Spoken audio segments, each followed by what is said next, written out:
Now let's see here. We want to finish the Damascus kitchen knife.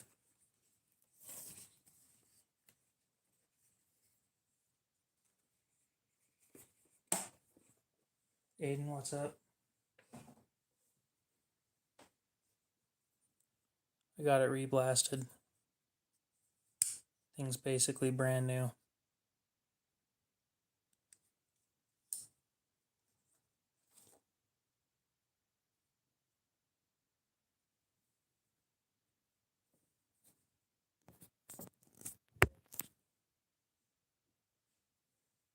Okay.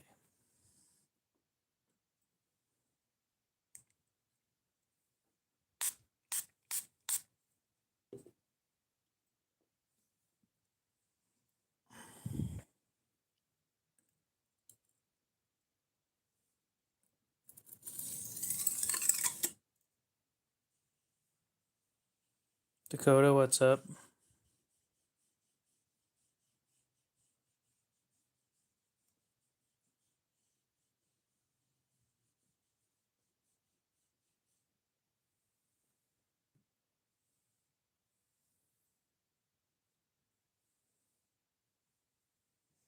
Give me just a sec.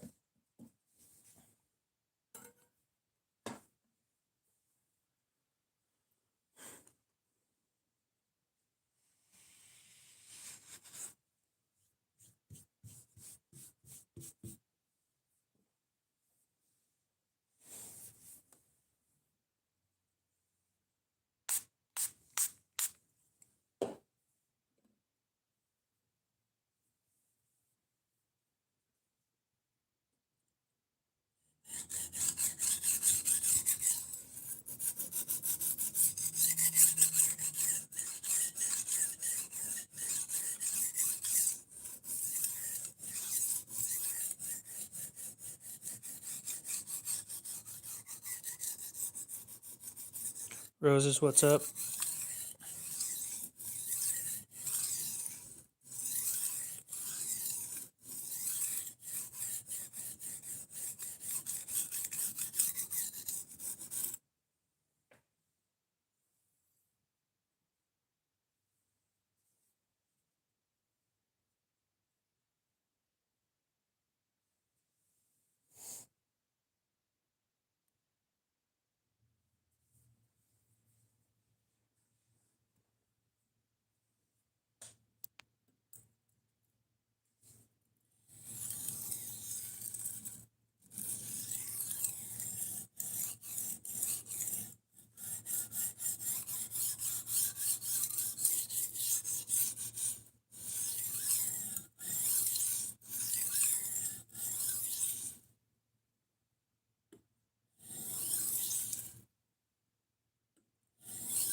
Cody, what's up?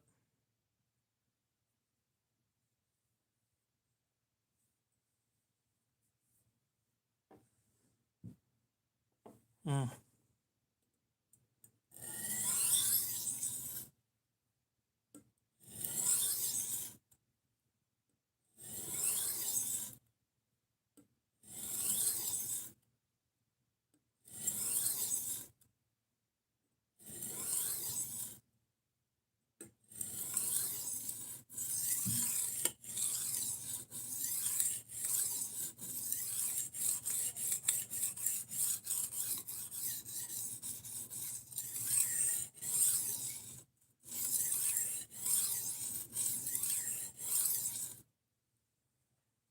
No, I will not.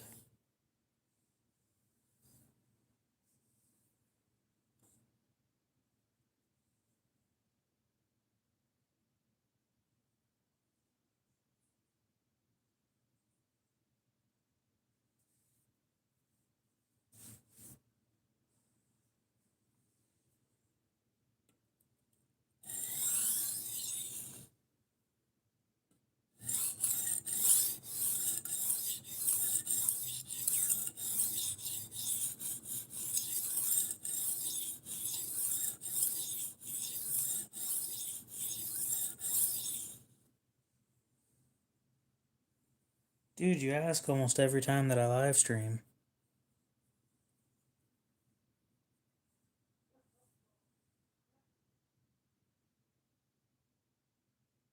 And then as soon as I say no, you leave. So.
Not a whole lot.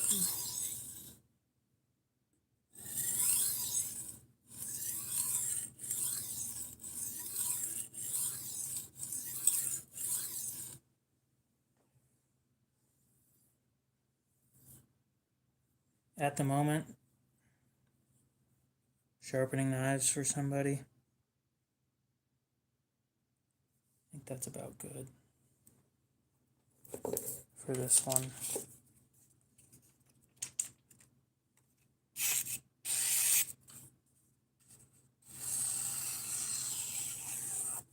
Okay, cool. That means I can move up in grit on that one. And then we'll move on to the Spartan.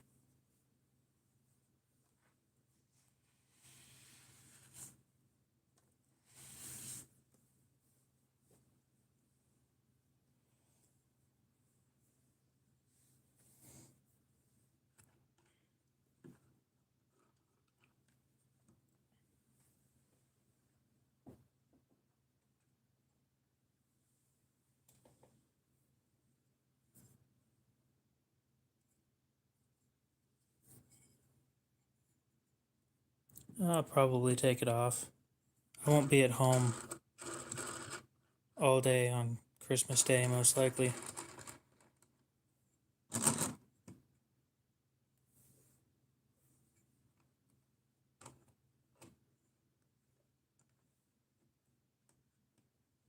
Unfortunately, I won't be out taking pictures or anything either, so.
Now, I personally would leave my knife at 500 grit because there's almost no point in going past that.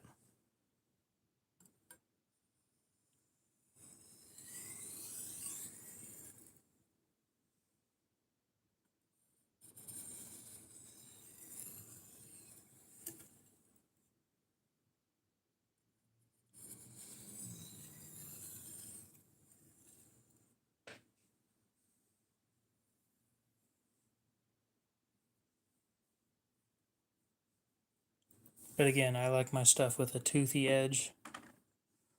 So,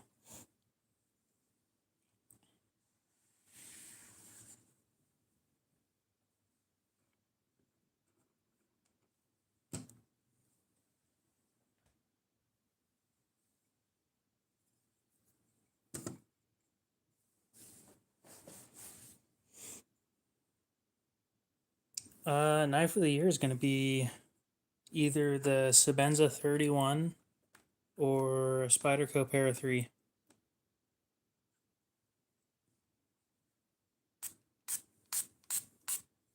But those are my two favorite knives, so no.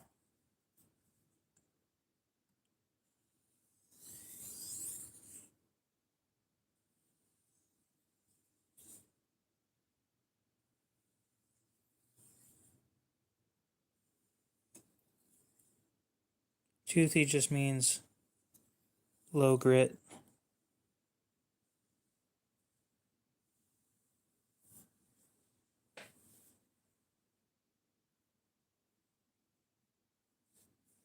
Which I tend to top out at 500 for my personal knives.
I should really start doing that song of the week thing again.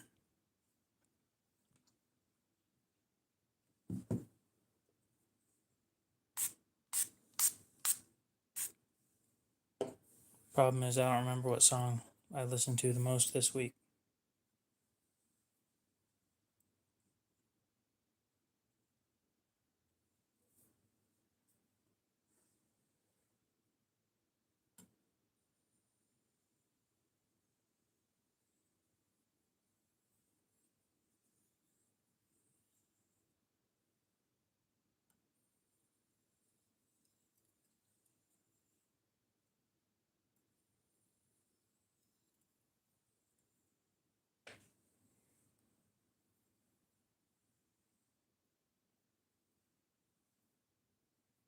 Oh, this is going to be gorgeous.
There we go.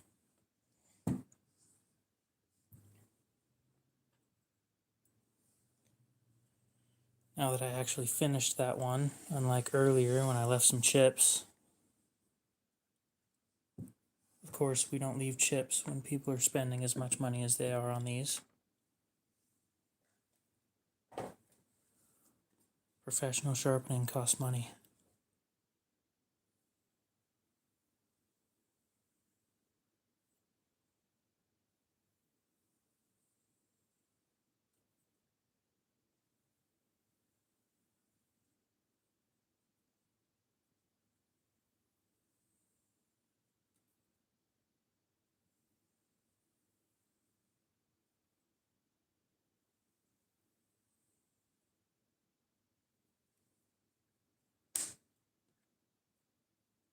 The glass block is used for sharpening. It's got a diamond impregnated tape on it, basically. It's a 3000 grit. Leaves a high polish finish that I do for kitchen knives, depending on how much people are willing to pay. It's not really necessary.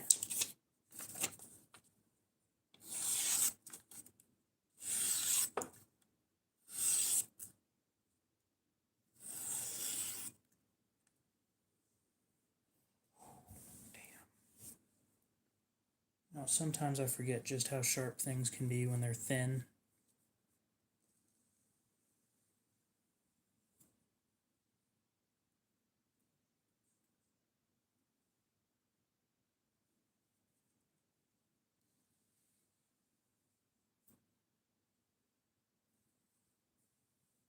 Other than the few scratches that I'm sure it's gotten from use, it is a very beautiful knife.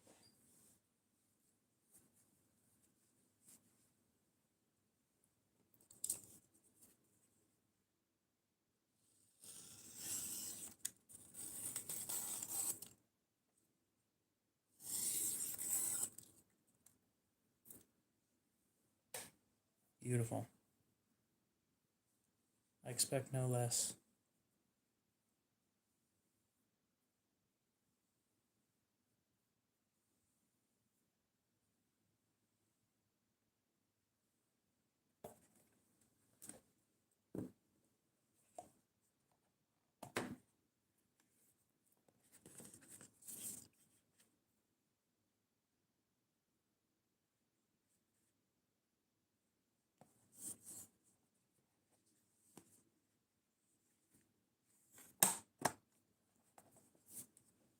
Knife number 1 is done. Now let's move back on to the second one that I was supposed to finish earlier and didn't.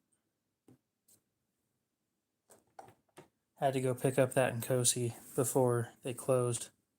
And right after I got home, we went to dinner, so I wouldn't have had time to pick it up.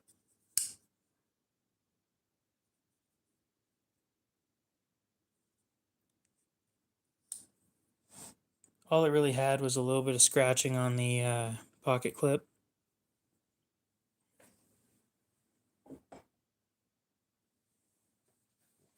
So it didn't need it super bad, but if I'm going to sell it for as much as I want to sell it for, I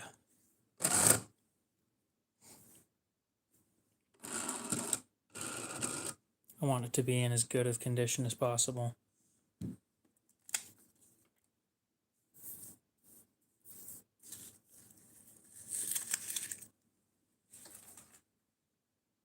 That's one of those knives where I'm not even sure if I'm going to try and beat eBay, because, well, I haven't seen one of these sell on eBay. As for the other knife, Spartan Hary in S35VN.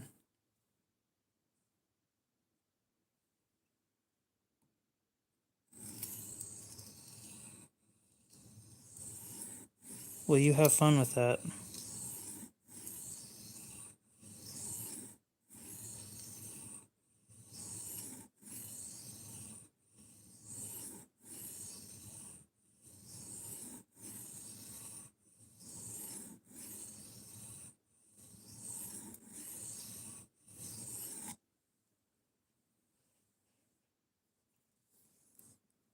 but I already have one of those.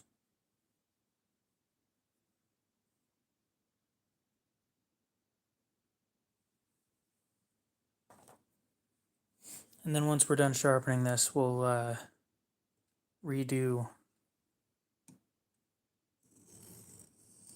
the thumb studs. They were loose when I got it in hand, so we're going to fix that.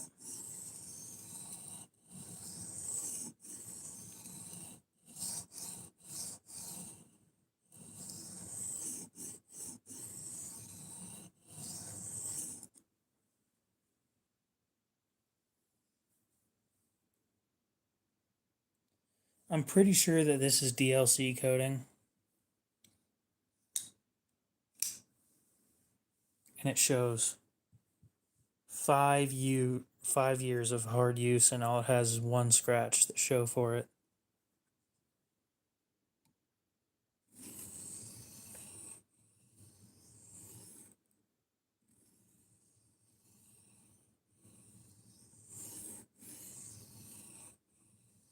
So first of all, good on you, Tony, for picking the right one.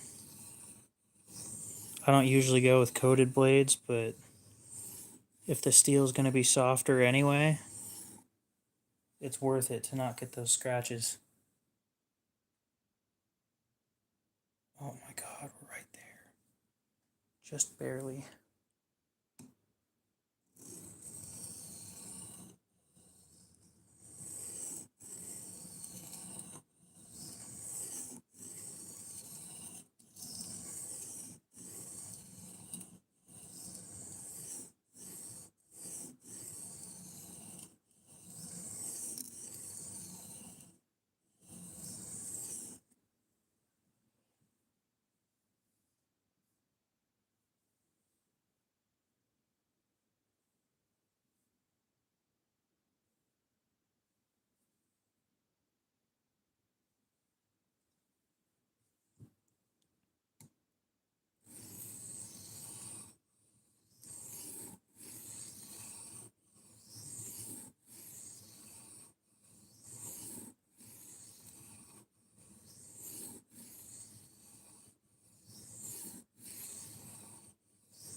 We are right there, just barely.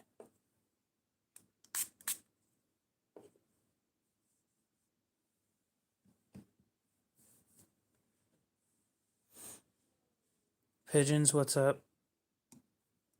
That's a unique username.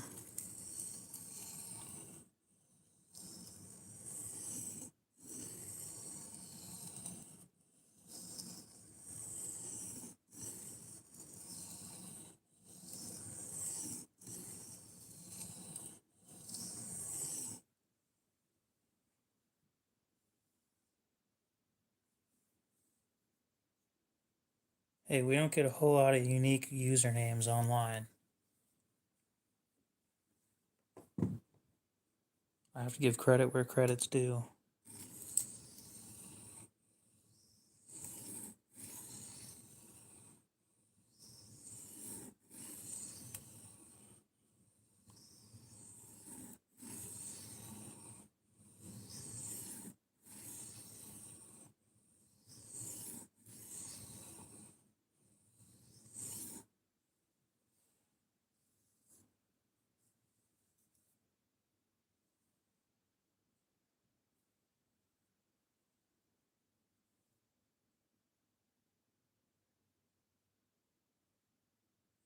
I like how that's turning out. It's going well. We're not removing as much material as you might think we are because of how slowly I'm taking the strokes on this.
don't think most people would disagree with you.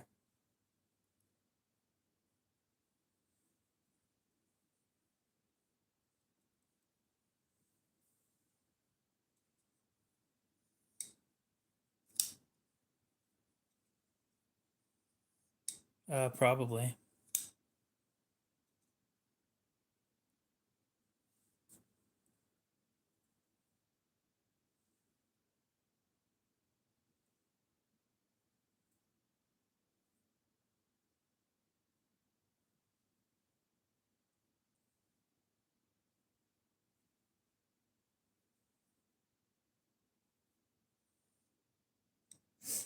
Sorry, when I shake this thing, it's making a sound that bothers me, and I don't know what the sound is.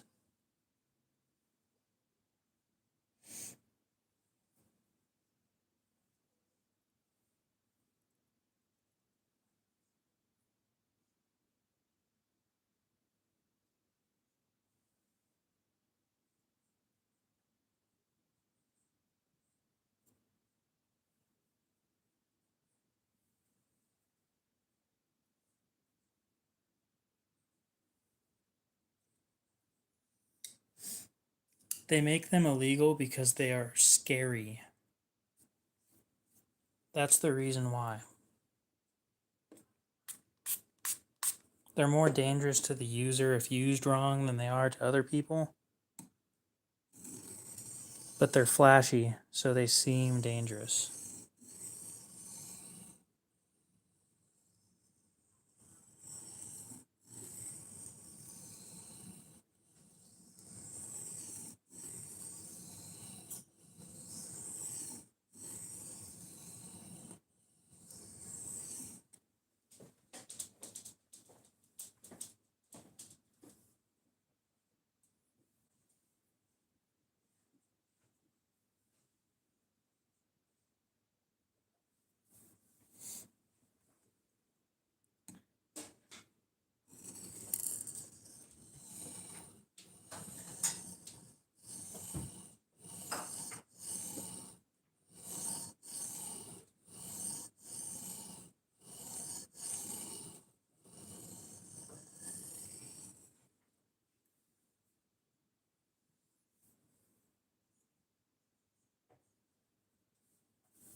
For those of you who are wondering why I'm still sharpening,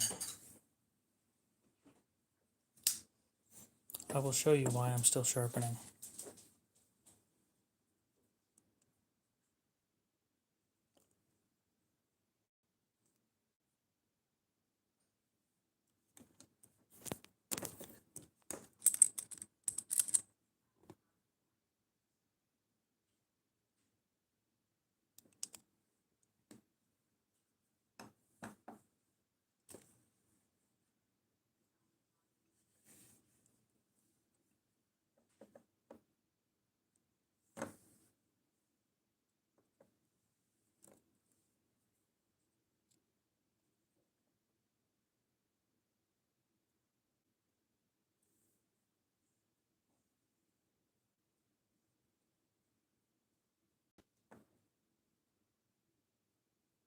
Right there.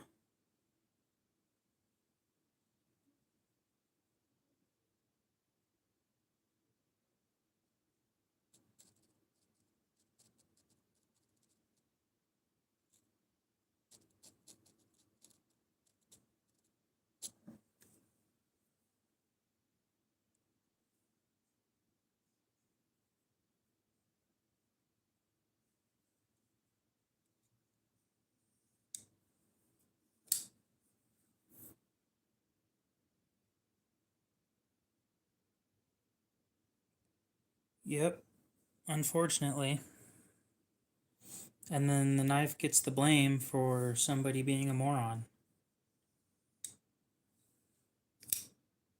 There's nothing that we can do about that.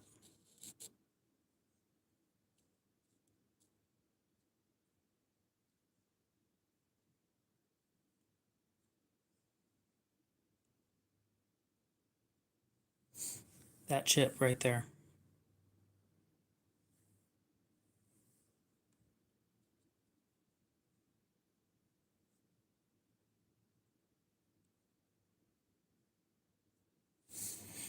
That chip right there is why we're still sharpening.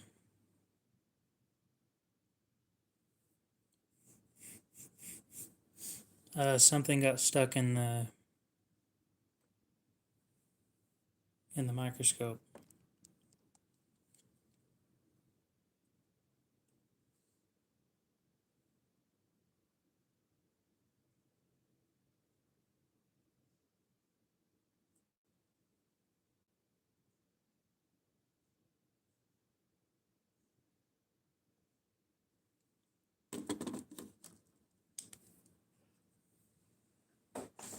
Its name is Cecil, and I have no clue what it is.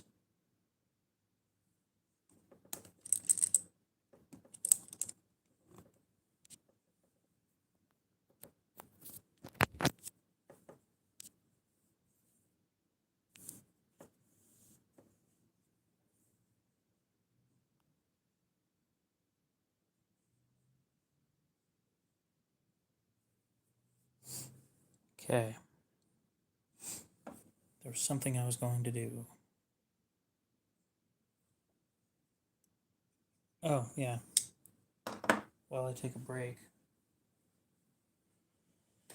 from sharpening, I could probably just use these.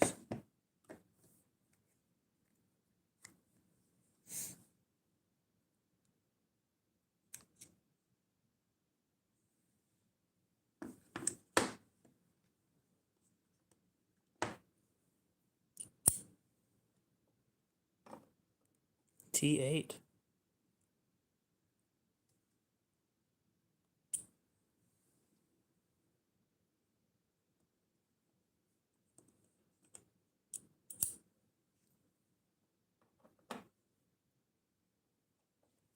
Yeah, I guess we are going to need the ratchet.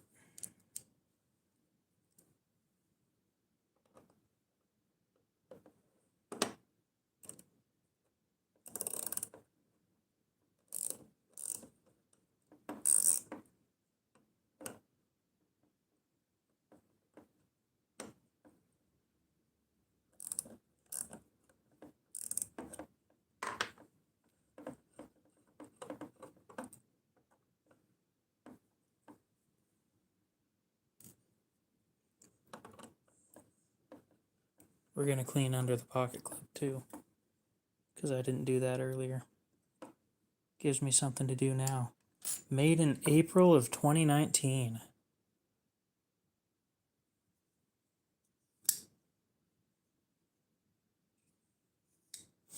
Held up pretty well for a 6-year-old knife. Smith, what's up?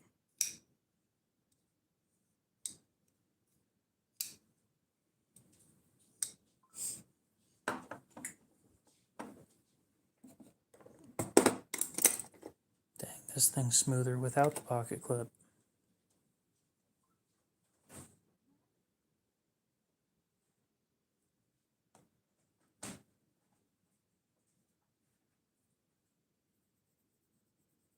Never looked into them. I have no clue what you're talking about.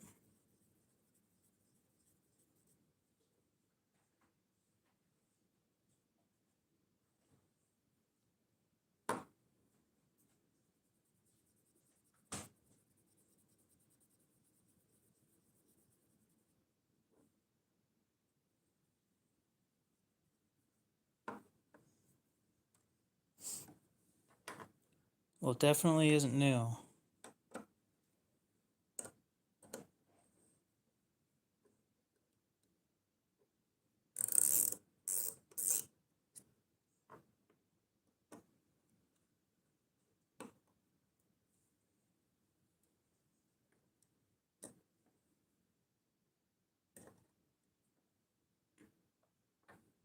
S35.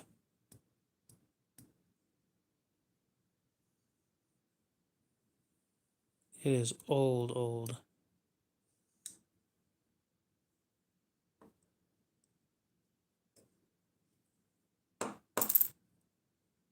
Almost nobody at this price point makes anything in S35 anymore.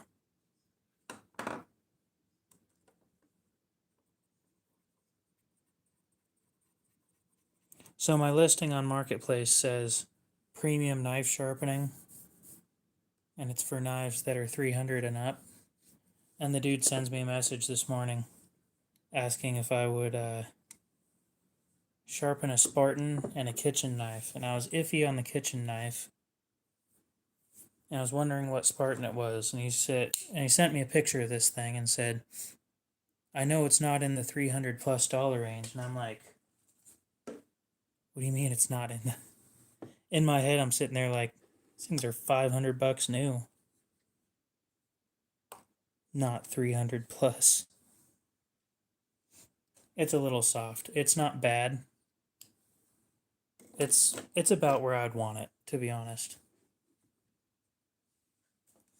Great for when you're doing stupid stuff with it, because it's got that edge toughness.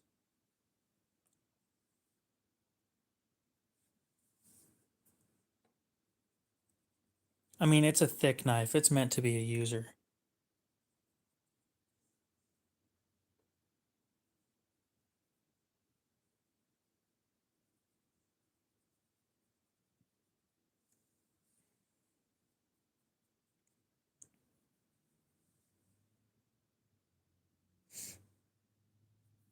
But getting one in hand, I kind of want one now.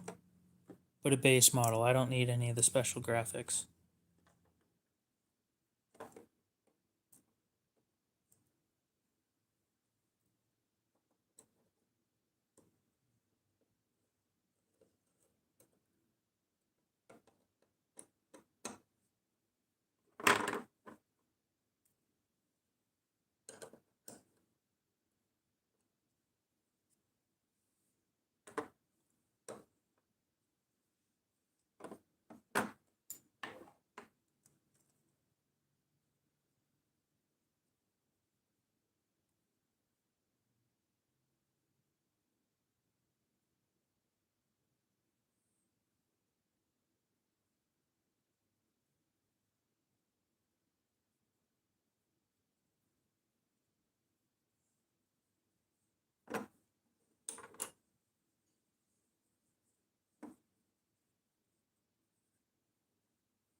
I don't know what you mean by that.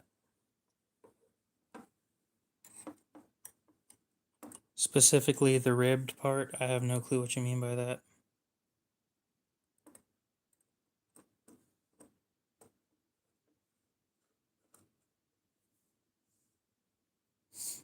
Louis, what's up? How's it going? Let's not drop a green screw.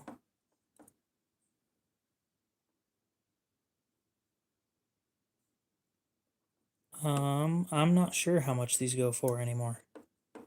It isn't one of the base model ones, I know that.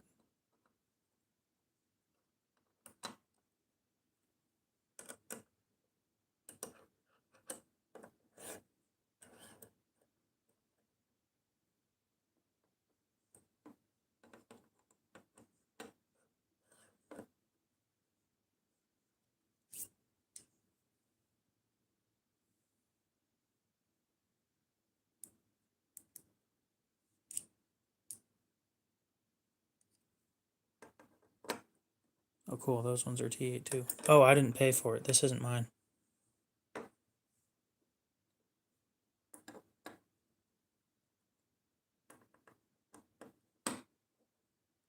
Somebody paid me to sharpen it.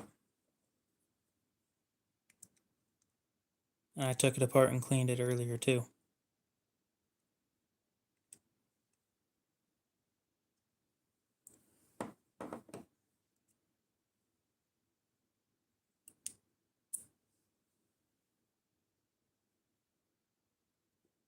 It's one of the benefits of spending all that much money with me is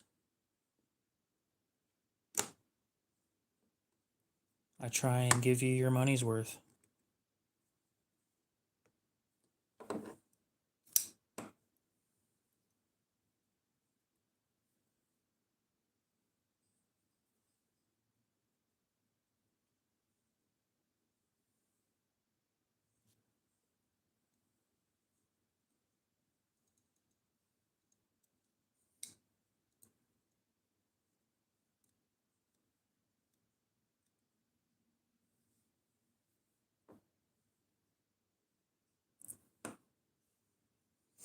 So I think we got to take this thing apart again for the thumb studs to be put back on properly.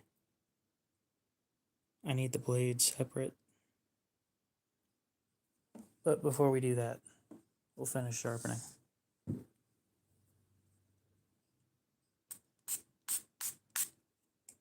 We are right on the cusp of being finished.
Ooh, the sapphire finish is beautiful.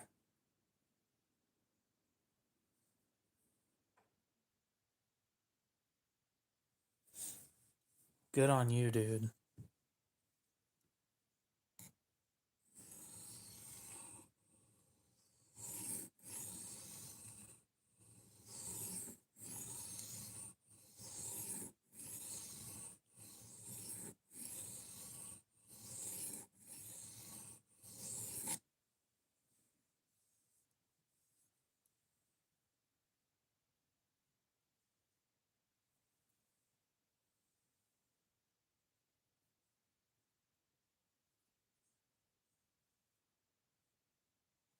I've been telling people that for a while.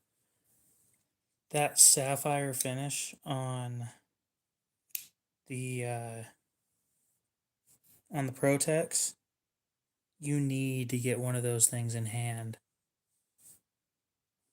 In natural sunlight, they are just gorgeous. Palmer, what's up?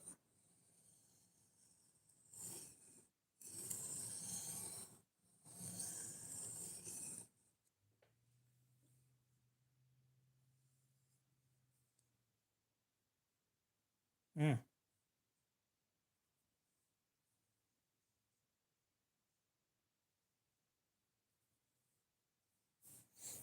All right, what are we looking like?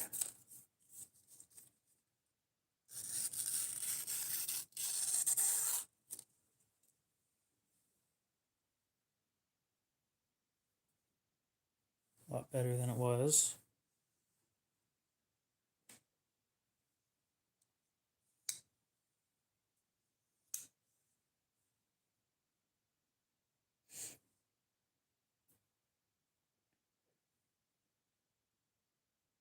Yeah, I'm not going to leave it like that because that's not going to seem sharp.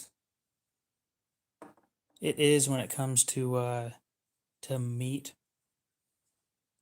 but it's not going to cut anything else worth a damn, so. I haven't gone out on very many boats personally. That's not to say that I've been on none. It just means that I haven't been on very many.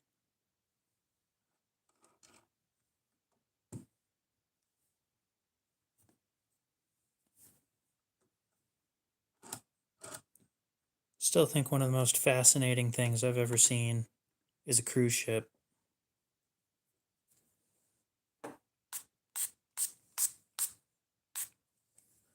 They are just so large.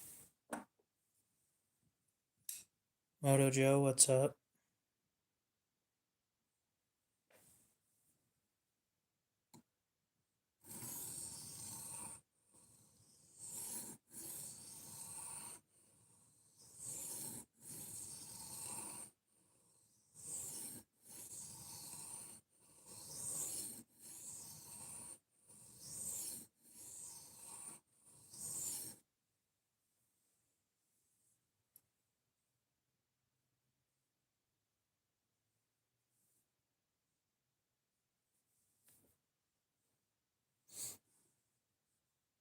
It is a floating city. Or floating town at the very least. With a whole bunch of expensive shops inside. And a buffet on top.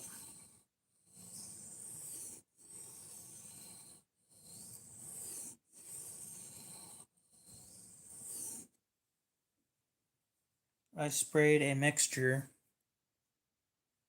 of 2 ounces of water, 15 drops of mineral oil, 2 drops of Dawn dish soap, and 80 drops of isopropyl alcohol. Holy shit, you count to 80 every time that you make that? No. It's the same as a splash.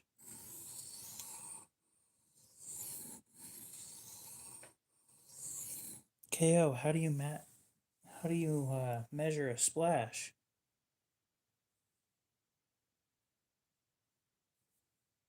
I don't know. Stop asking questions.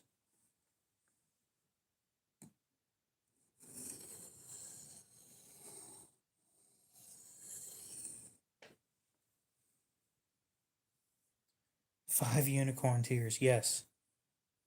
Actually, I think 5 unicorn tears is too many. Maybe 1 or 2.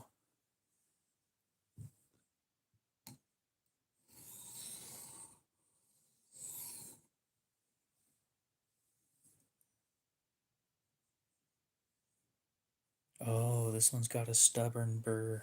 That's fun.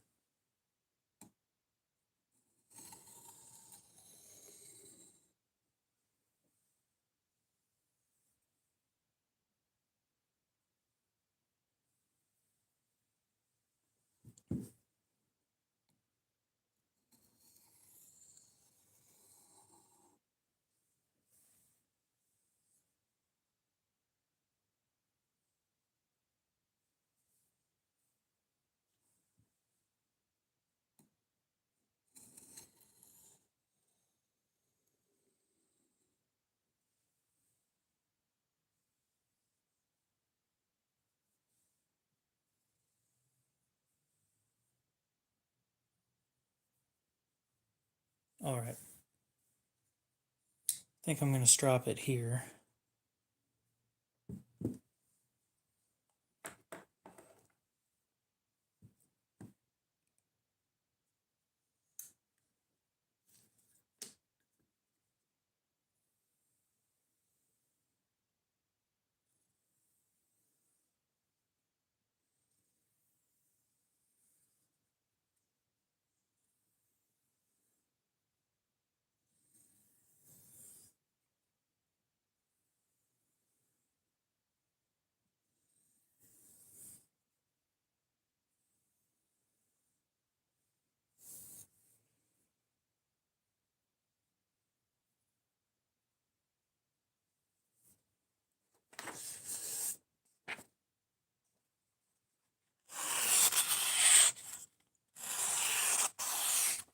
There's still that chunk. God, but if I remove that, I'm taking out so much more. Sometimes I hate doing this.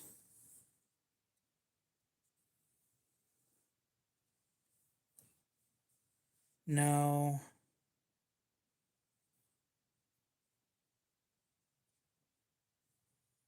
Keep forgetting to carry it.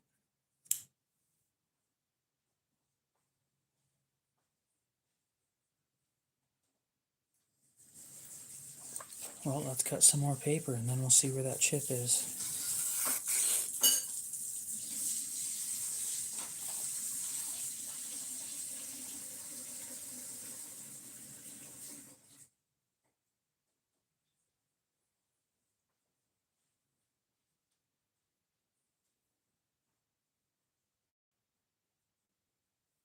Damn it.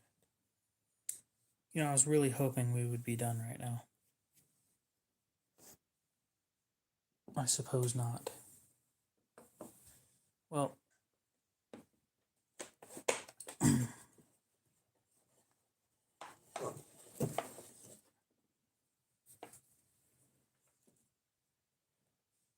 time to make some protective parts.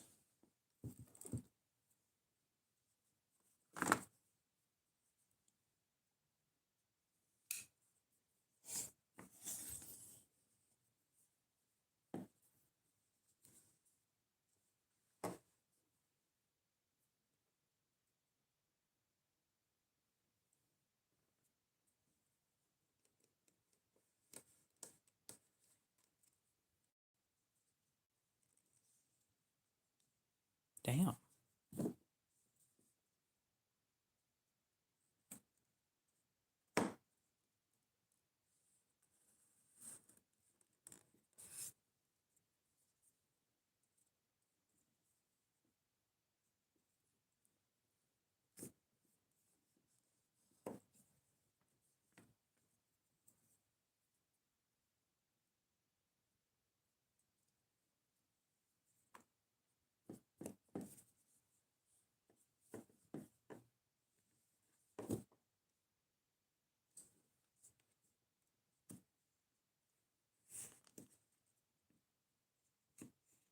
Yeah, I'm going to say that this thing's sharp.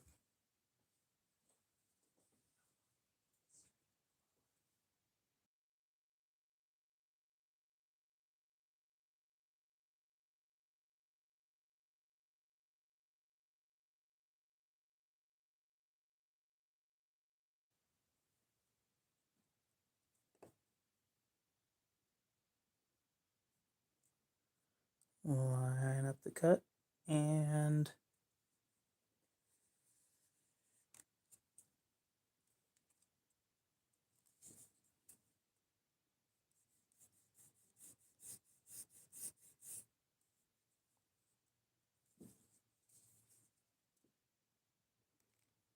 I'm going to need a thinner knife than that. Doing it with something that thick isn't working out well. It's still sharp though. This one's just thinner.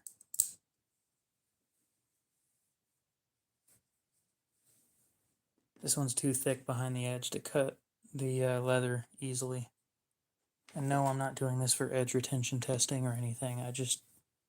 These are great for protecting things.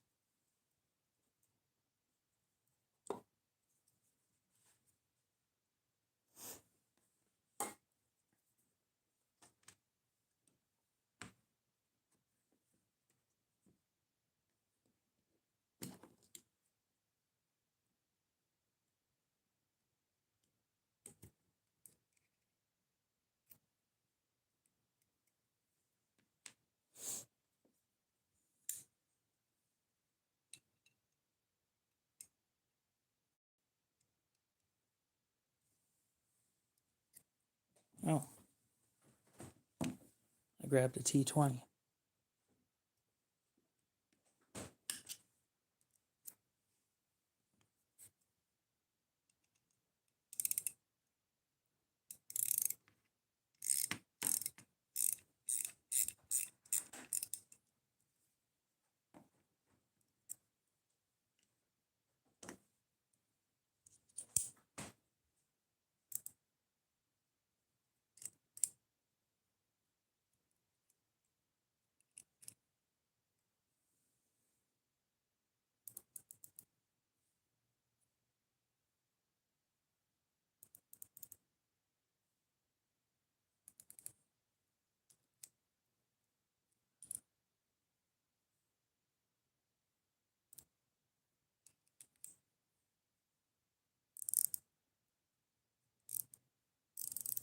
Hmm.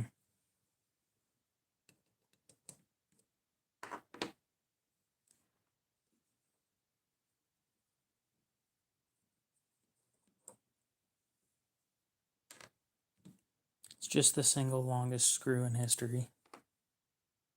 10, 9, 8.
Oh, I'm an idiot. Okay, that makes more sense. I'm sitting here shaking this thing back and forth, trying to figure out what the hell is making that moving sound. It's the travel stop for the frame lock.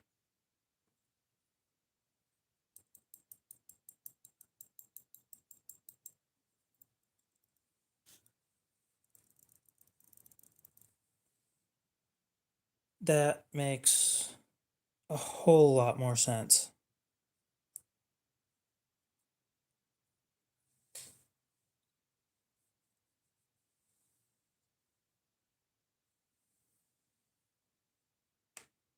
God, I've been sitting there for like almost all night trying to figure out what that sound was just by thinking about it.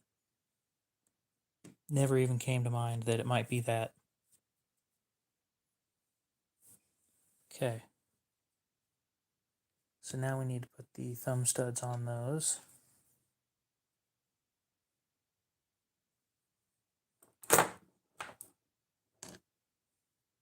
Nope, not red.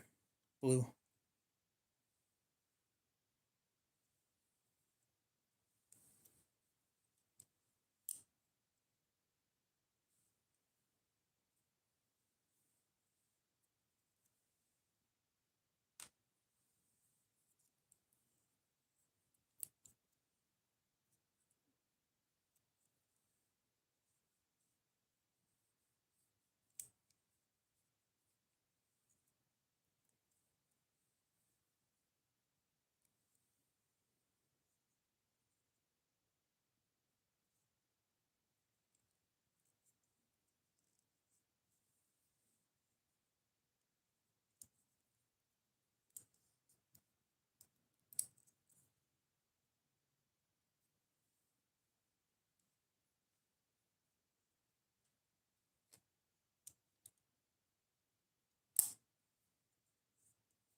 Okay. We'll move you over there and have those pliers ready. Ugh.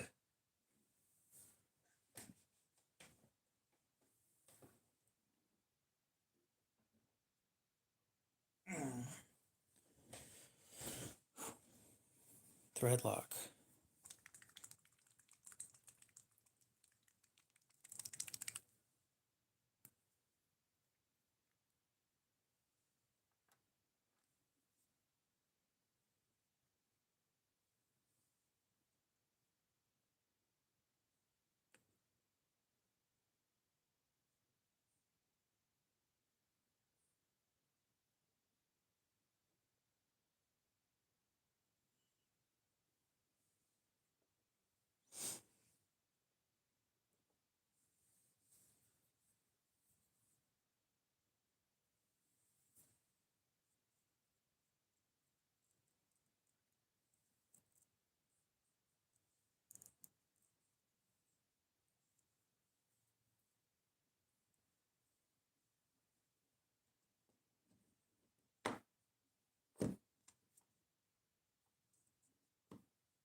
Why do I always put everything in the way?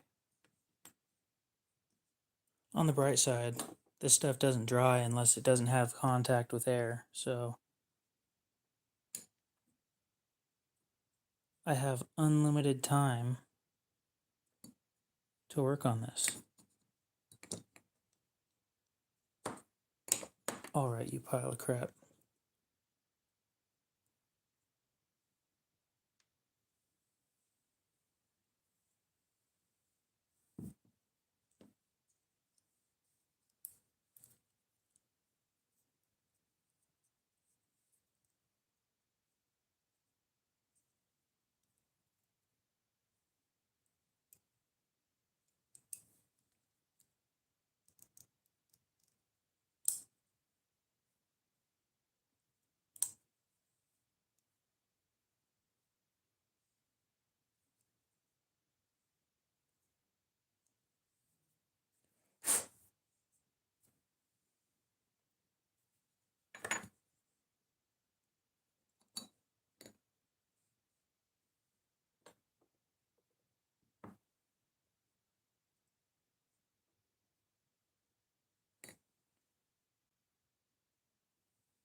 There we go. I think that's about as good as I'm going to get it without hurting anything.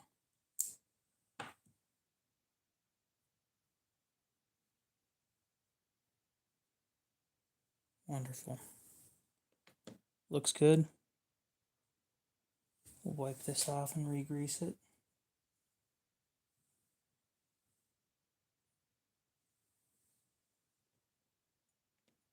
Wipe them both off and re-grease them.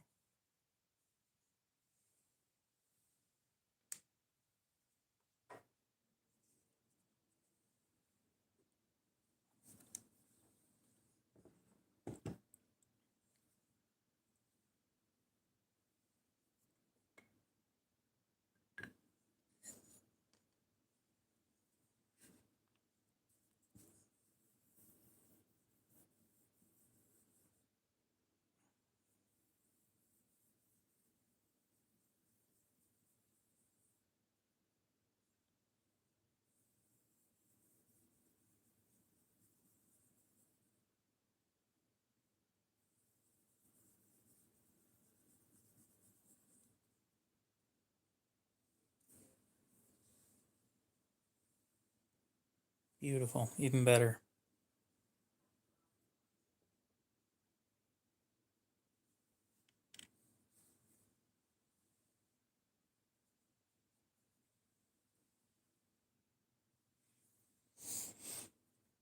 Now it's time for grease again.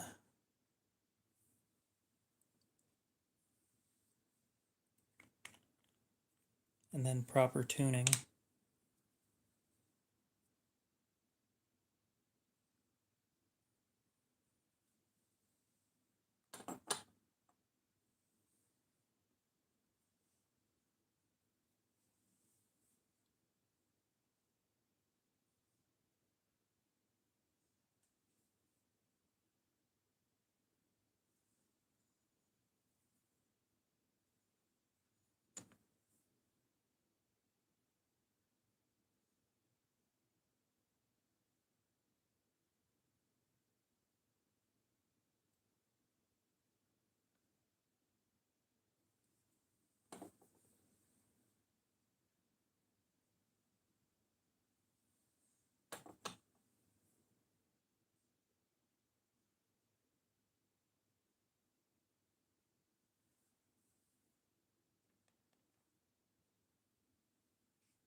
Let's not forget the largest washer on the table.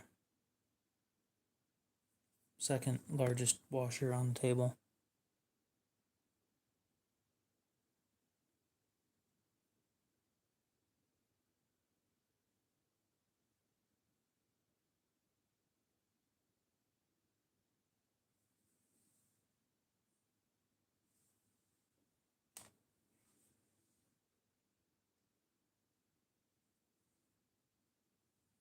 Sorry, that Incoisi washer's massive.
Should probably Loctite this too, but we'll do that here in a sec.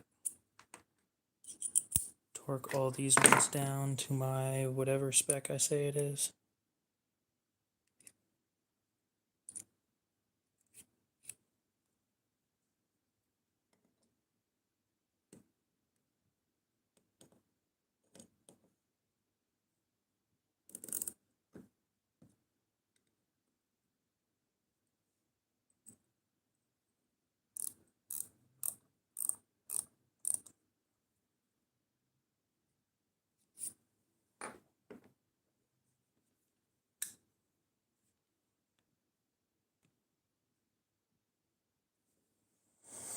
And again, we're not doing a ton of Loctite on these either. Significantly less than they did from factory.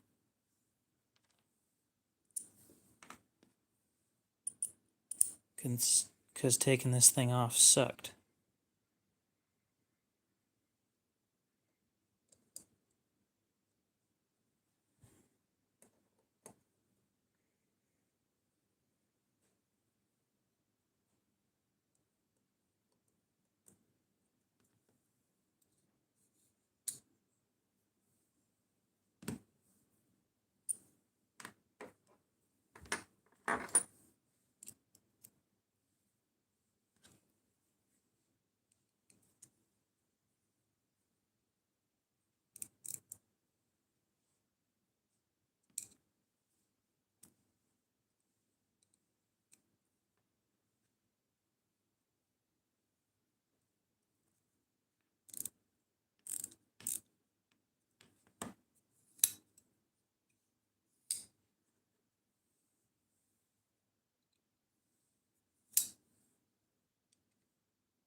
Quinn, what's up?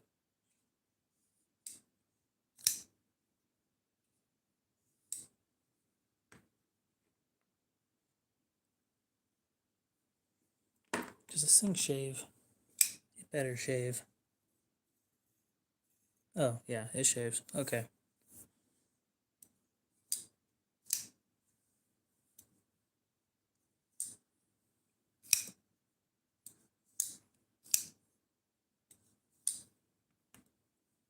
Yeah, it's 9:28 here.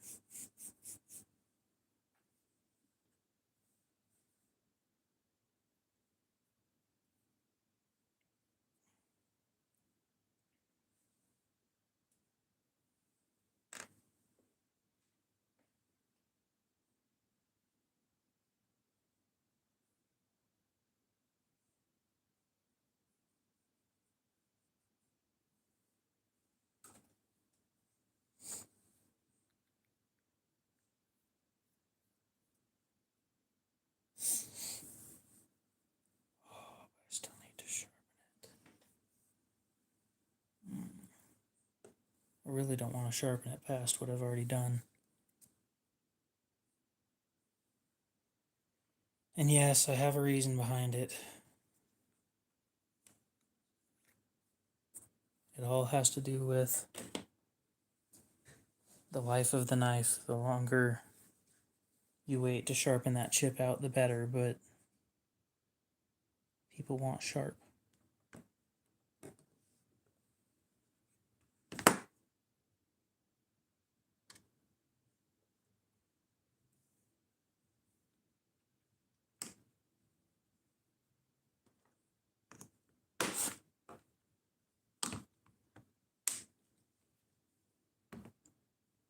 On the bright side, we're done with that now.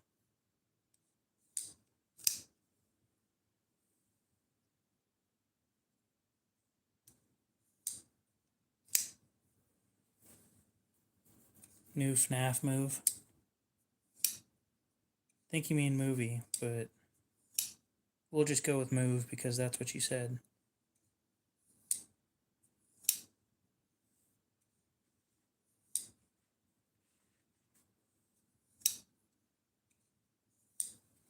I want one of these.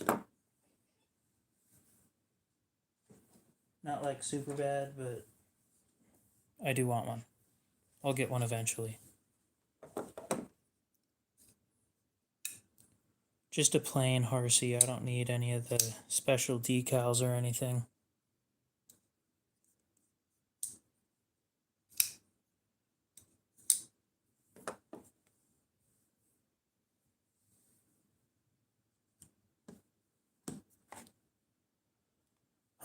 Back to sharpening.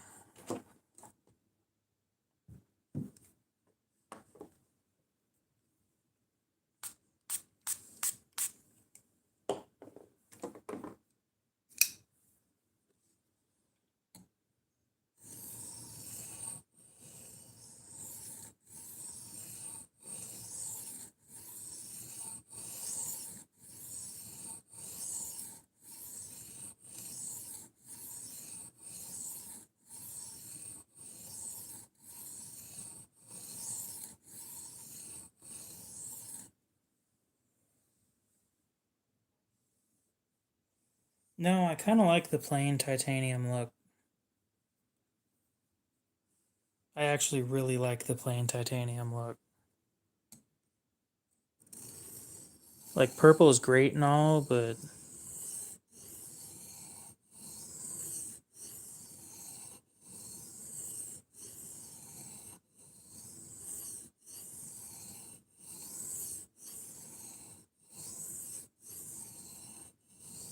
I just don't think that I found one of their designs that I actually want. One of their little special designs. Because the special designs don't mean anything to me.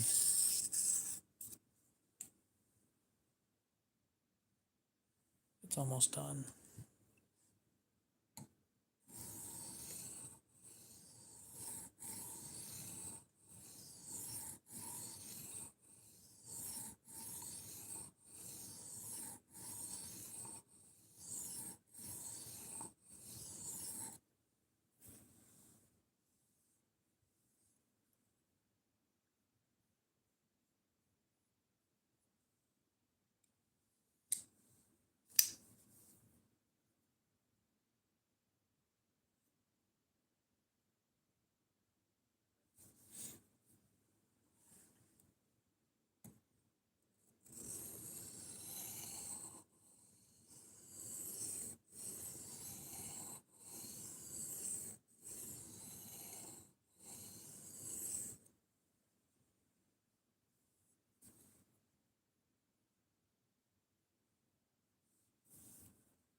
Dude, I really want one of these.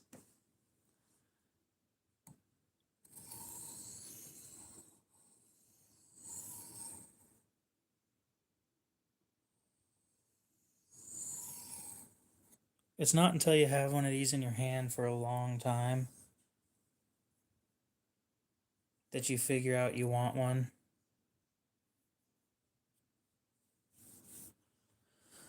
Oh, I wish these weren't so expensive.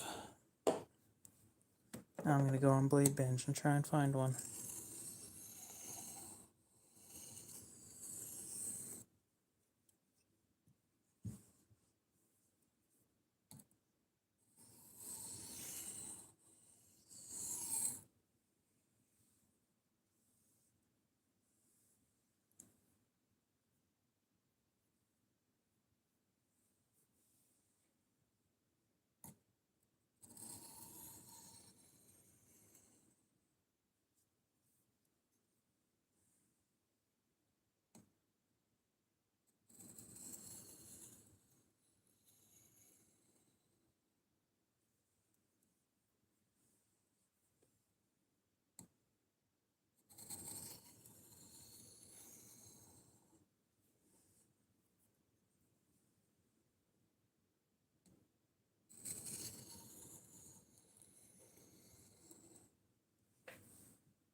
Please.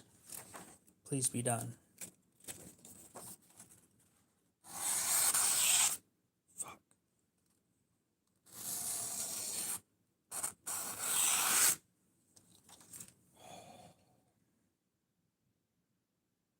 I can't even see the...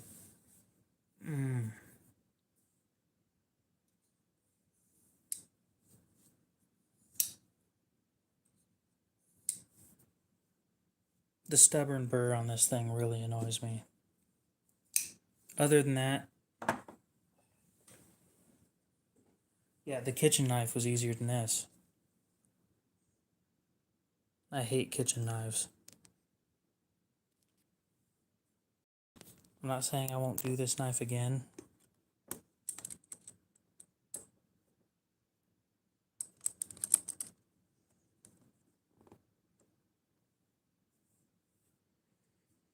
I'm just saying it's a pain.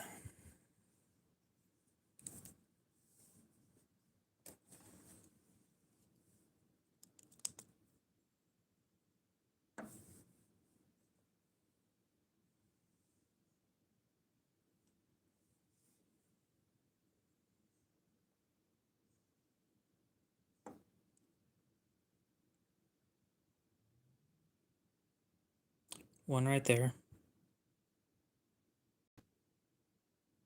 And one right there.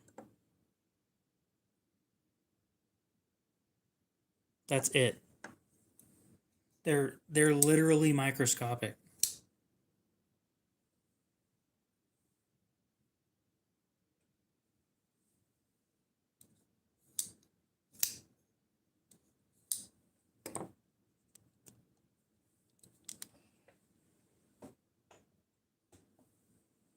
Which sucks, because if I would have kept sharpening for about 2 or 3 more minutes, then they would have been gone.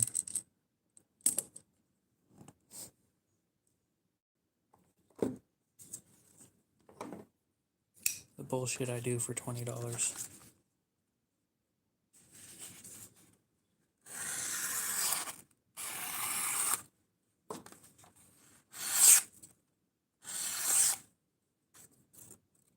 Right there.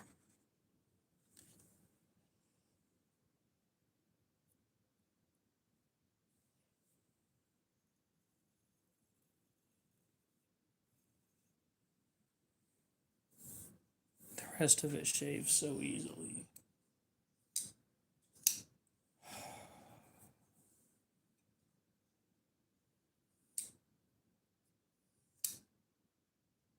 All right, guys.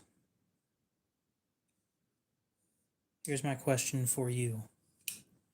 Should I send the owner a text asking if I should leave it as it is or sharpen it until it's completely sharp? Or should I just sharpen it until it's completely sharp and leave it at that?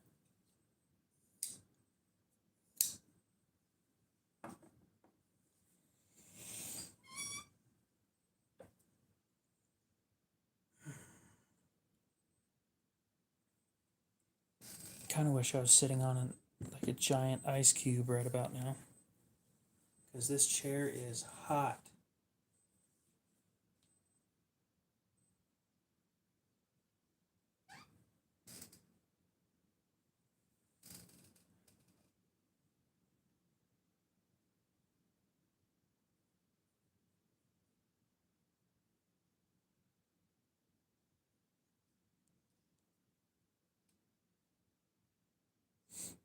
This is a Spartan Hary.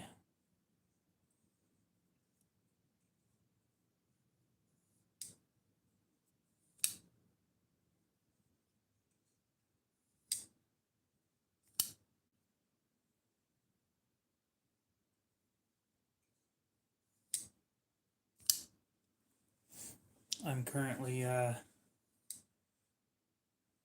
debating. Although I'm probably going to end up sharpening it all the way. It just irritates me that I have to. Because if it were my knife, I wouldn't even do it.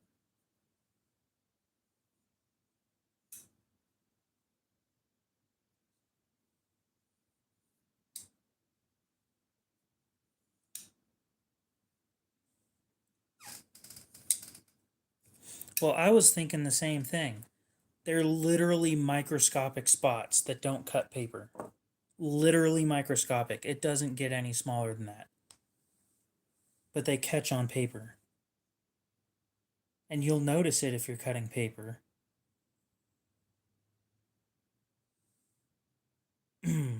So irritating.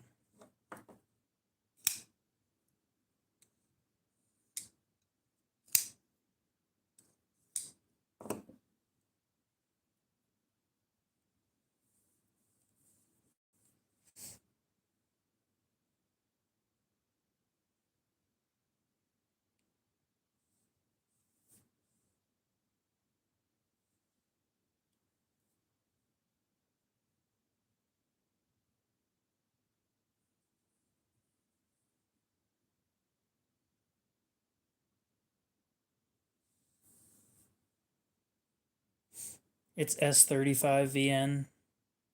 It's got a really stubborn burr, which means it's soft. Oh, cool. So he is up.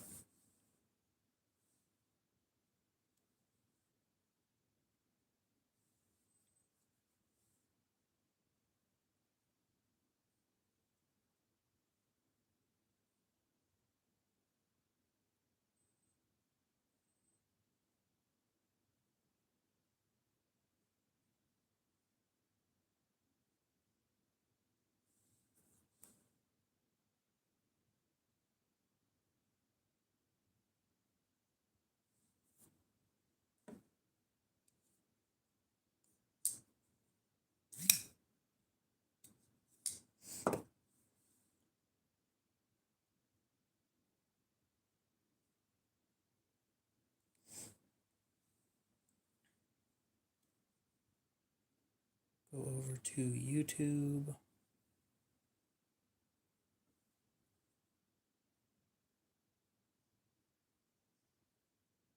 Go to my channel. No, yeah, it does that too, but I already got the burr broken off. Share. Copy link.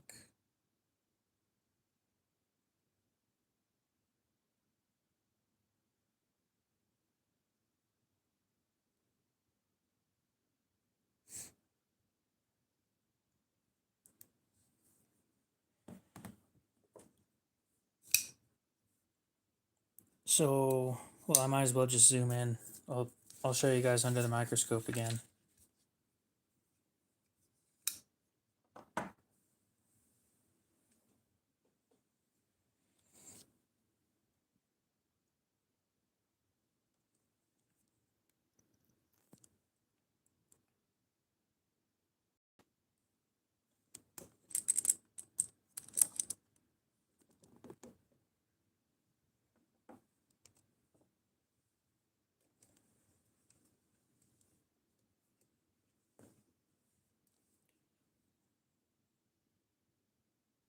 Get this zoomed in on the right item.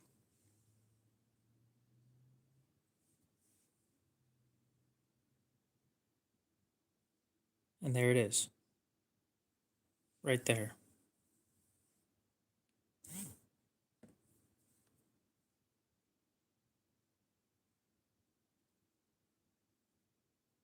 Oh. Okay.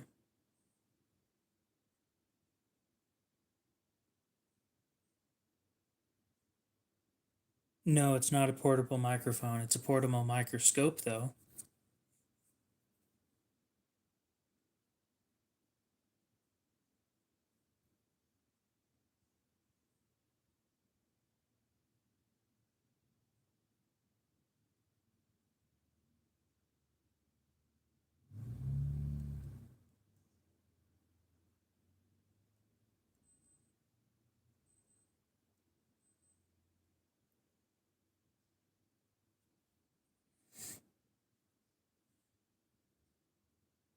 Bob, what's up? How's it going?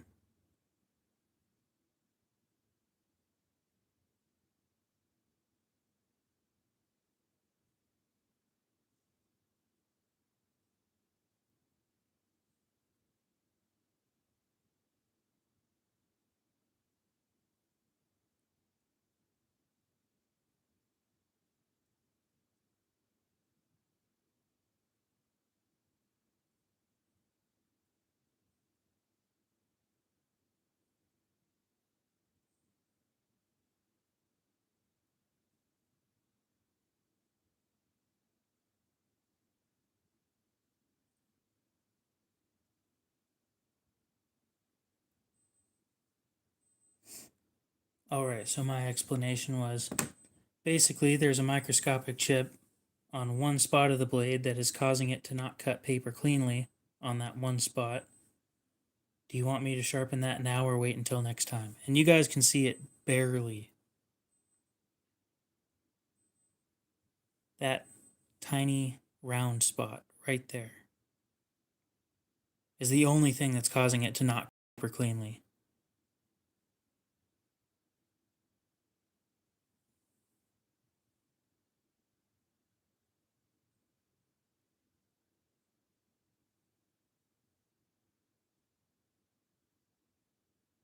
Sometimes I do that, sometimes I don't. This one I reprofiled nearly the whole thing. If it were my knife, since he's here watching, if it were my knife, I'd leave it as is. And the reason why is because this will come out in the next sharpening, and it honestly isn't going to affect the performance. Like, it may catch on a piece of tape a little bit, but I leave shit like that on my knives all the time. Sometimes I don't, but it kind of depends on how big they are.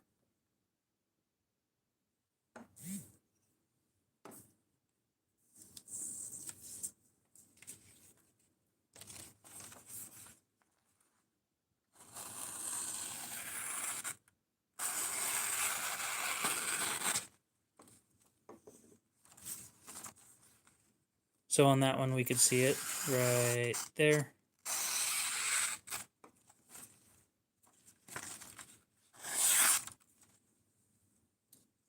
It's a Carson Micro Bright.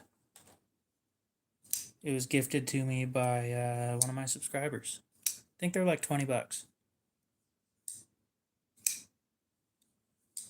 That's what it looks like. Little clip here. That's how I stick it on my phone so that you guys can see. takes double A's.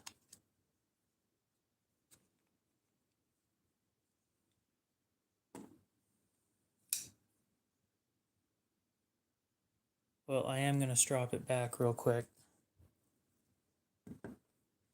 And then we will leave it at that.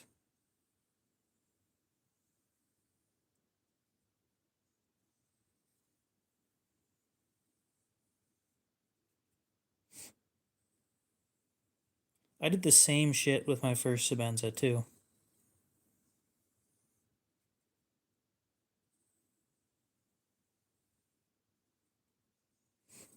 I think I did it on the 140 grit stone, and it took a decent chunk out of a spot that I didn't plan on it doing.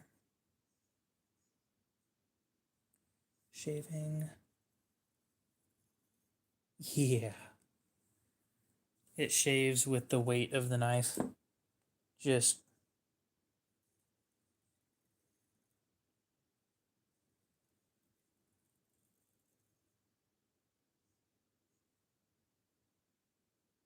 easy.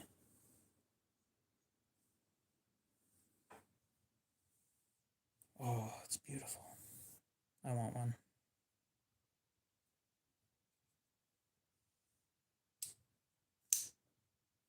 Especially if they're this smooth.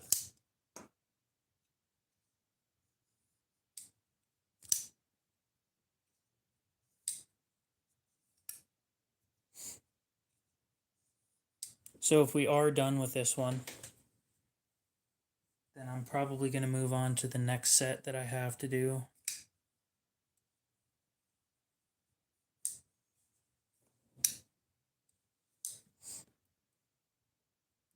The next set, the guy mainly wants them cleaned.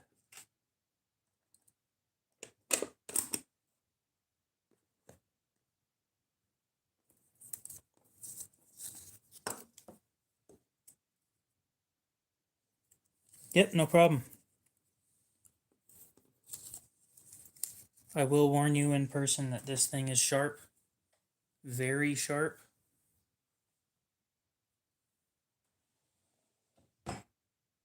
It's no longer a fidget toy.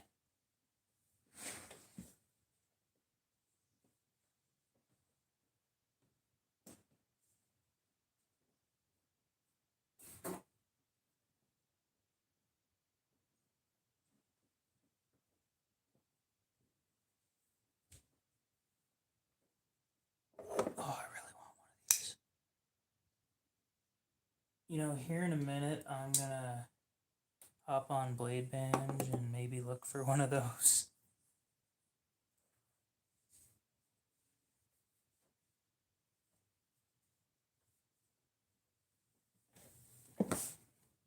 I'm curious how much they're going for used. Like, even abused, I don't even care.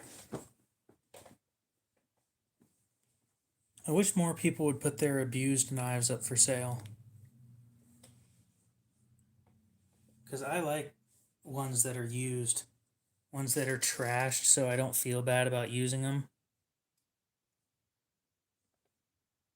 But instead of putting their used knives up for sale, they just keep them or they give them away.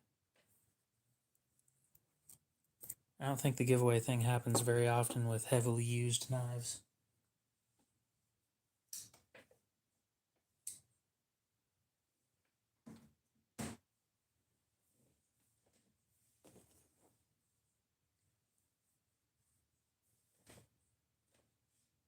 Go ahead and clear my filters on this and search for Spartan knives.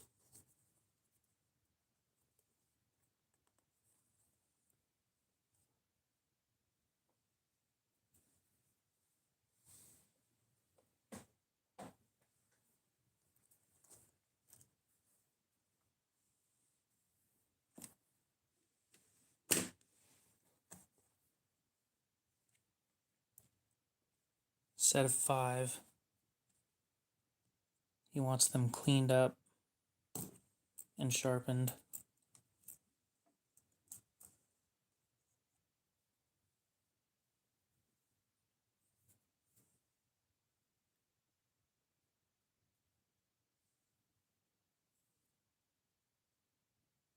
Now, I have no clue about anything about these knives other than they're Damascus, and that's it. Knife brand.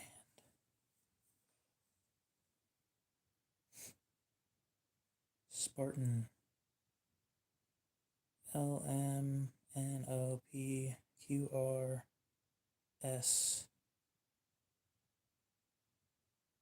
Spartan blades. Apply. Show me all the Spartan knives that you guys have.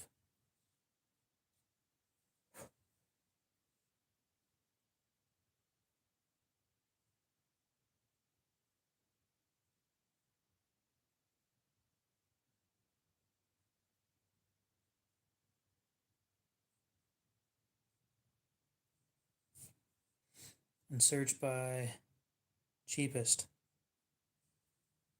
So we're going to start with this one.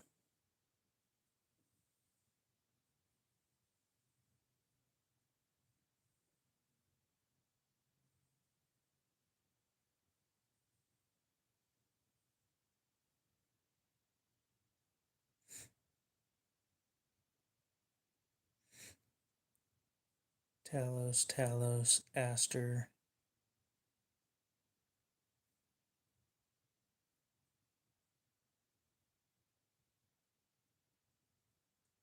Another Talos. Willow. Palace. Nyx. The first Hary, there we go. Plain tie. S45 VN. For a whopping $335. That's not terrible. Yeah, I don't know much about these. About this style sheath or anything.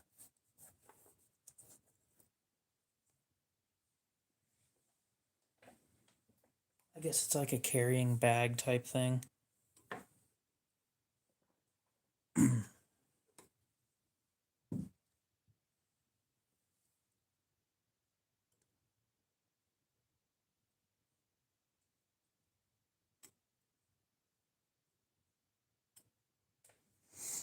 God, these things are mangled.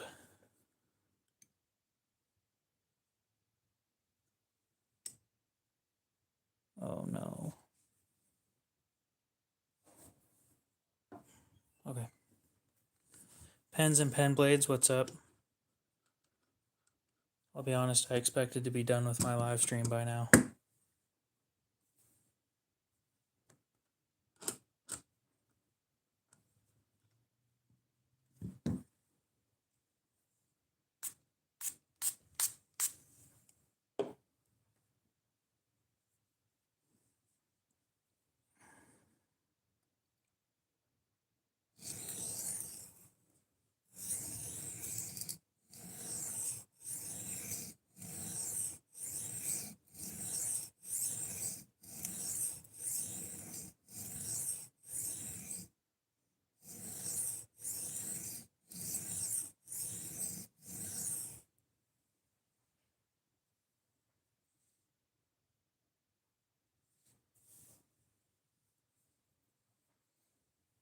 It's been 151 minutes.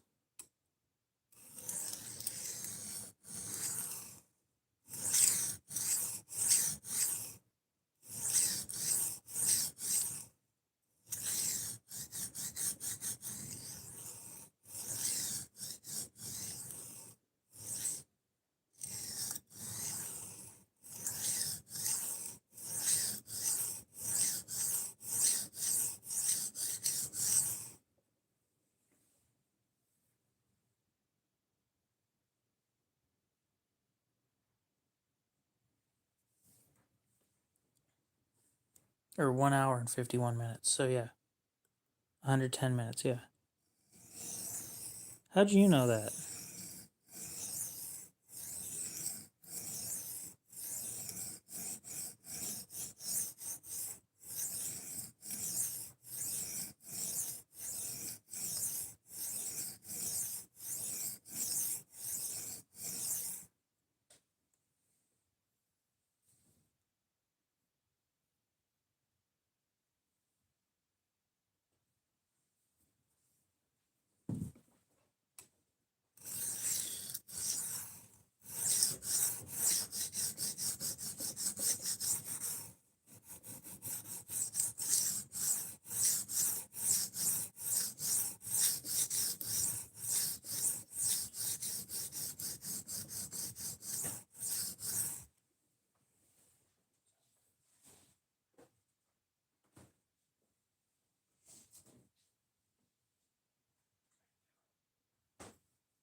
Oh, I didn't know that.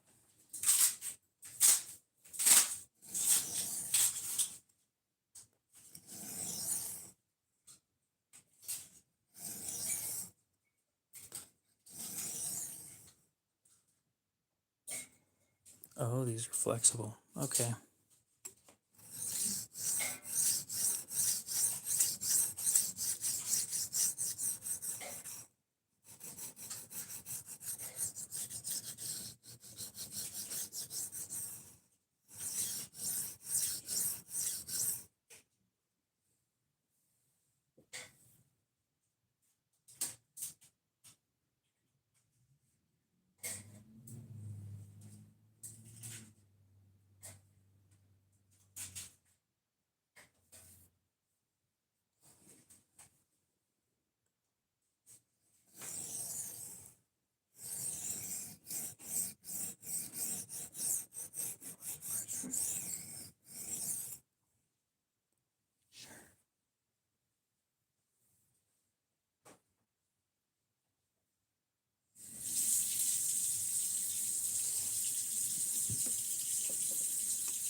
There are a lot of huge chips on this one.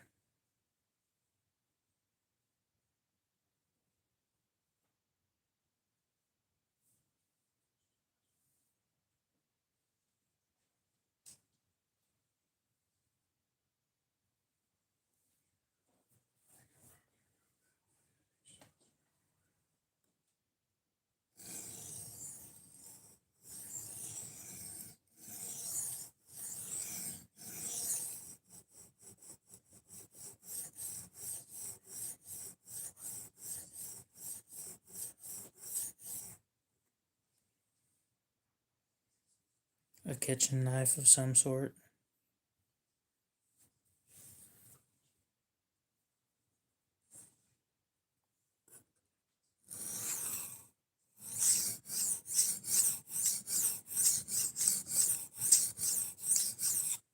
They need reprofiled. They're thick. And then they've got a bevel, a decent sized bevel, but they're flat, so they don't thin out towards the bevel at all.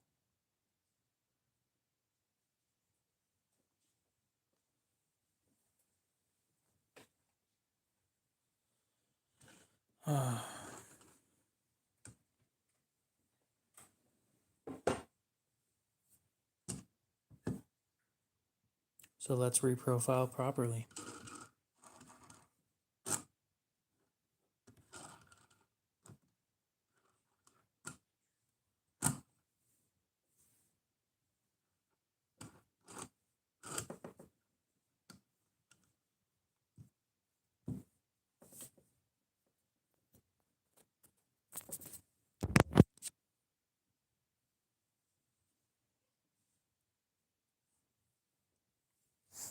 I'm using the primary bevel, or there is only one bevel on it.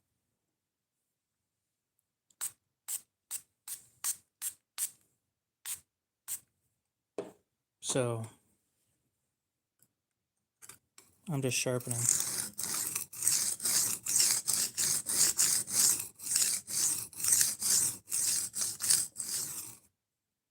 Somebody's going to say that sounds like I'm destroying it. But it's 120 grit.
That would explain it, Cody.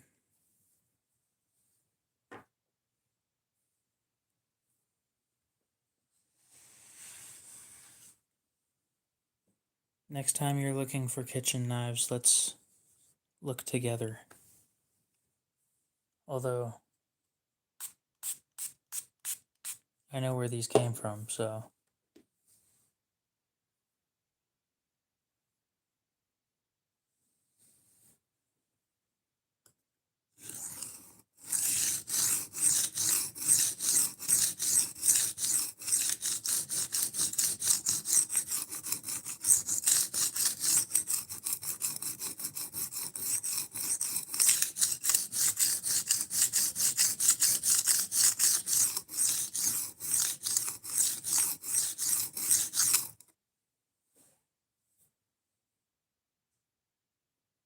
Oh my god, I love this stone so much.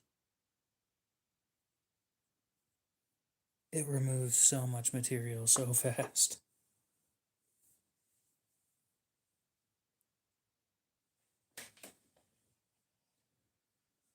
So let's go with the fact that this is 16.9 ounces. So we'll just buy everything by 8.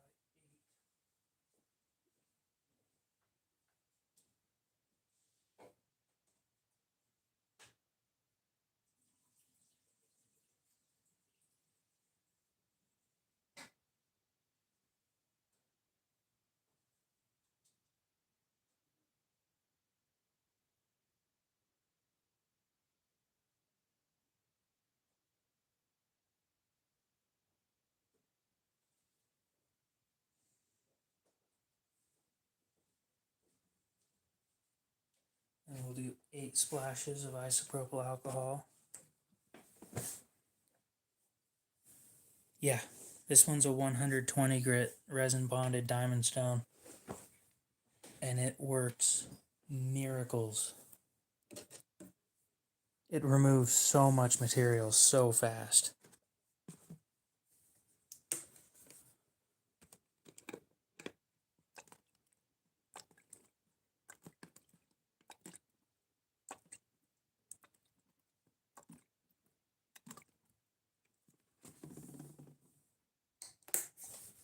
So that's 8. And then we'll just dump a blob of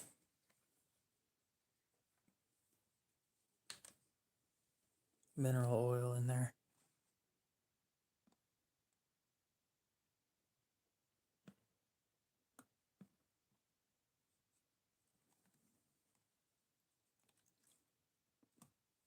Yeah, that's about right. Sure. Who's counting?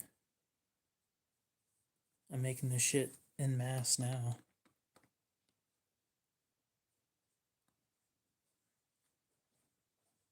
So I don't think that there's anything else that I need in there other than water.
Okay.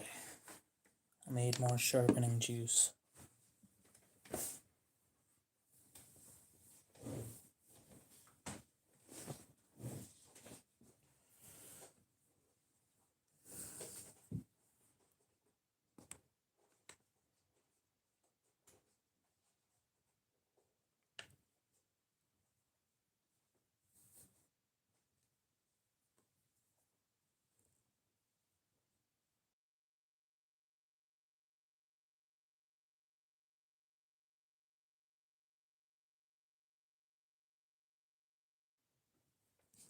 All right.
Oh, I'm gonna have to tell Aiden about this stone.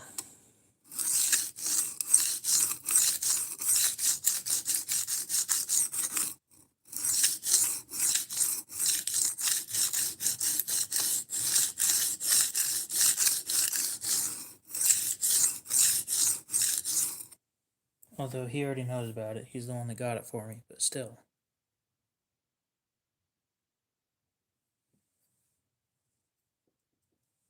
You never really expect things to work as well as they do.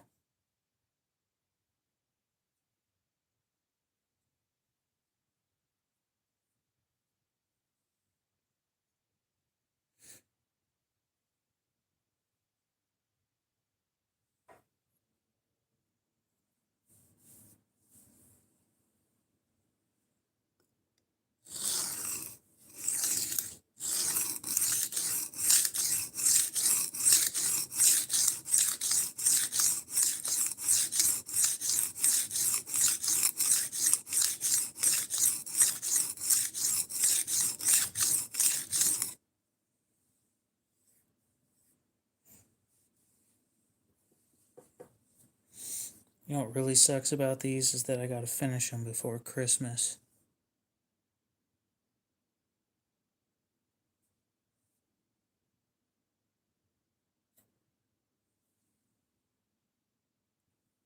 There's a giant chip on the tip of this one.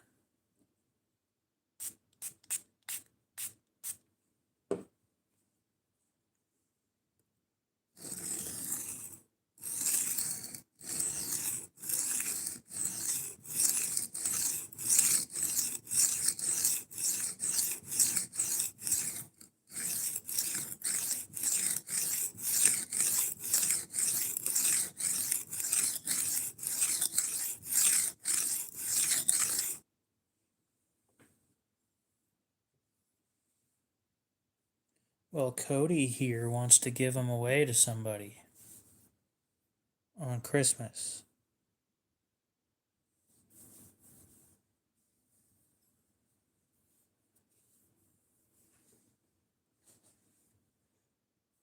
Another side of this is I'm not sure how much I'm getting paid for it either, so.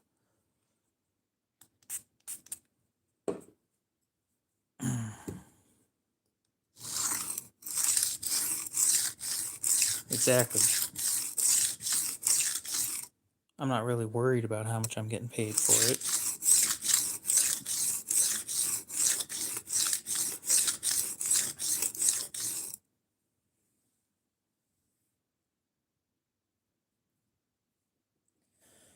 On the bright side, after the first time they've been sharpened, every time after that will be easier.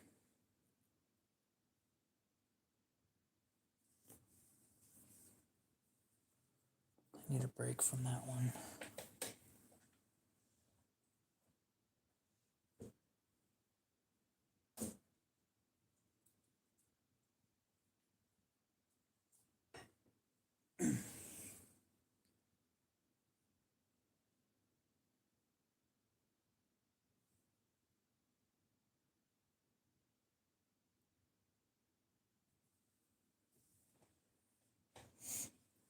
Now let's see what I can do about this discoloration real quick.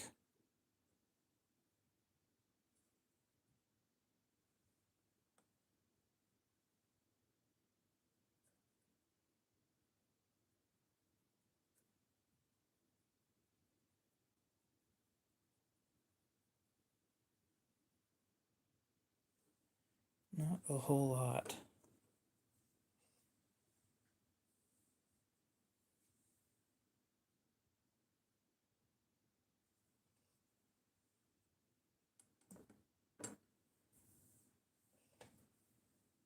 Microscope. What does it look like?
Yeah, there's nothing I can do about that discoloration.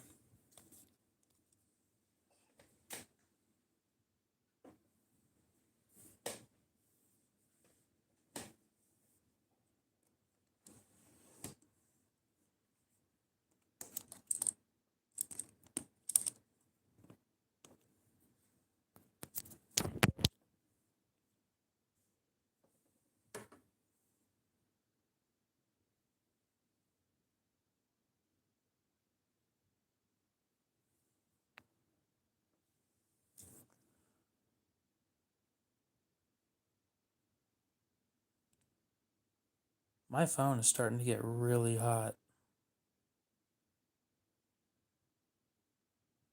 I might actually have to end the stream because of that. It is a lot hotter than I'm used to it being.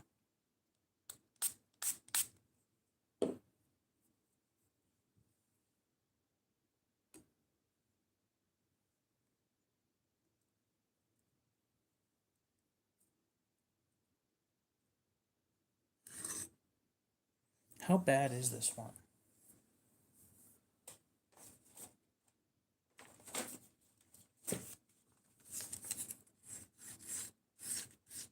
Never mind. Doesn't even got paper.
The fuck kind of stuff is this?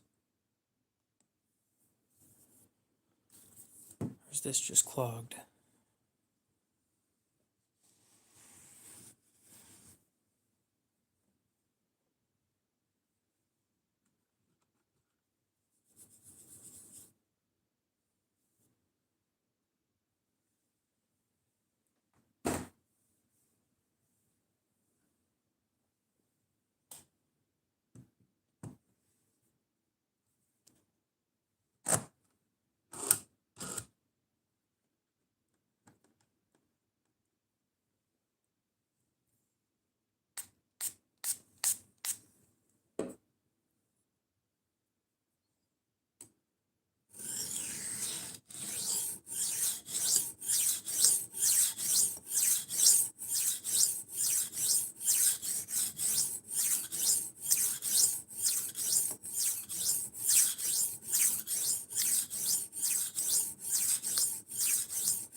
I'm gonna be honest with you, man.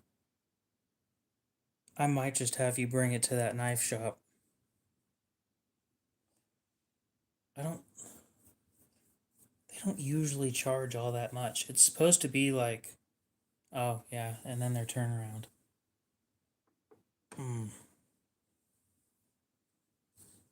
Their turnaround's pretty long.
I want to talk to whoever made these.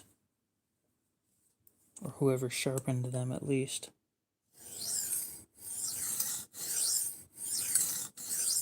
And tell them all the ways that they screwed up.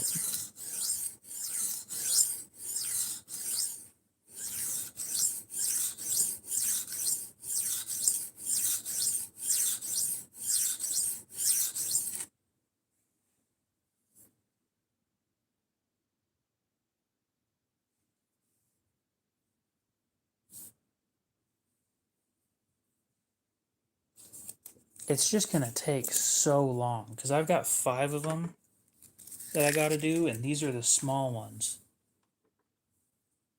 That's my problem, is I'm currently sitting on one. I really don't like doing kitchen knives. The previous person who sharpened them, which I'm assuming is how they came from, I'm just going to say from factory, screwed up on the grind. And now I'm having to fix their problems. That's my biggest issue right now. It's not even that I don't like doing kitchen knives. It's the fact that they screwed up so much with their angles.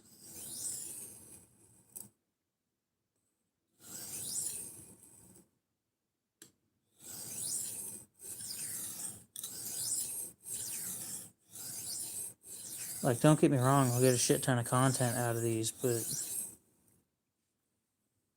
oh, they are bad.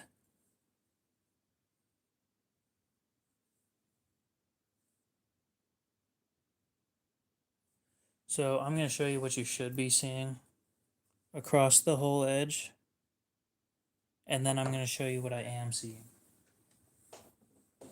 under a microscope. Not amateur hour, but like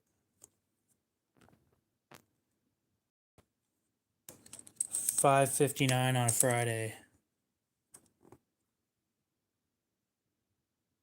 And the bar is only open for another 30 minutes.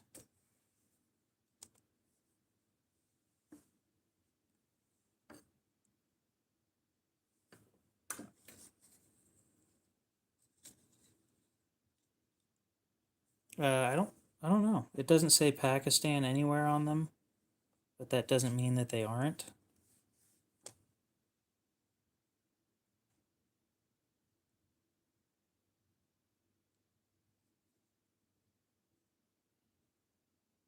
Well, I'd say that's better than an amateur doing it, but that doesn't mean that it's good. So my angles on these are damn near perfect every time. So what you'll see here is straight lines. And as I move, give me a sec. So that looks pretty good right there. And as I move further down the knife, you'll start seeing the Damascus pattern on the edge, which is what I'm trying to remove. That Damascus pattern should not be there. It's like somebody knew what they were doing, because it's not like the worst I've ever seen. But they knew what they were doing and they did it anyway. That's the worst part. Because sharpening these things on a belt isn't easy either.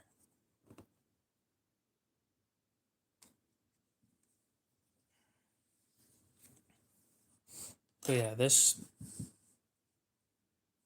I don't want to say that I can do it in a week because I'm not 100% sure. I can put all my free time into it, but these are going to take a long time.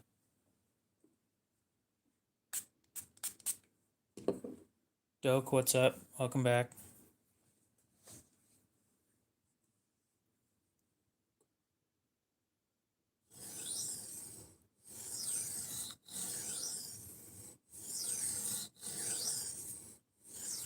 Especially since the 120 isn't working well on these. Or on this one specifically. Which means instead of starting at 120 grit and ripping material off, I'm starting on a 400 grit.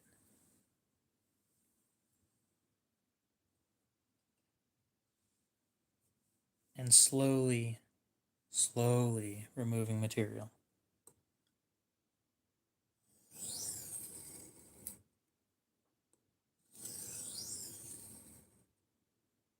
I already know the other one is not going to be fun because the other one has a chip up in the tip that's huge.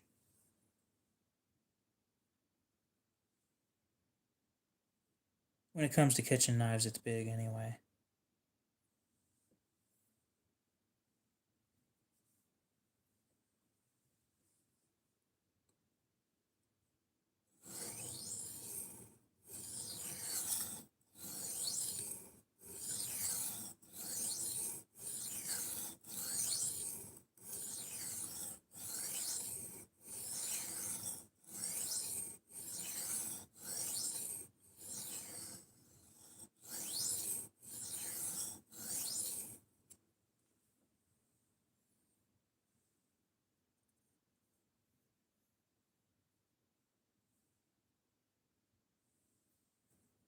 It's the weekend for you? Well, lucky you.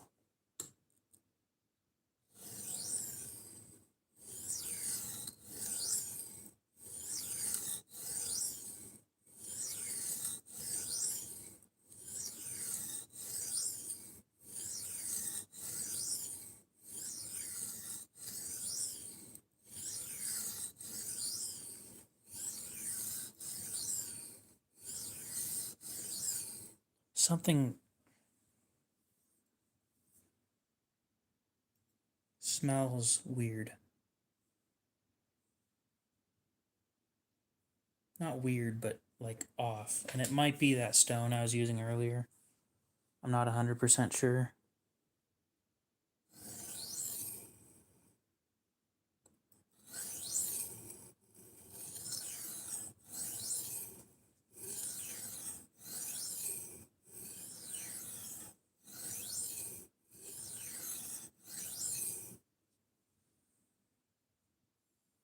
That might be it. It might be rust.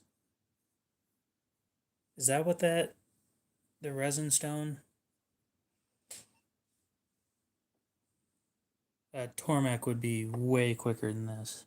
I probably would have been done with all 5 by now.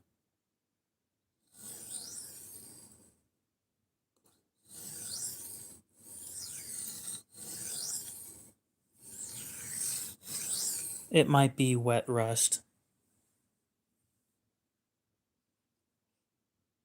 Something like that.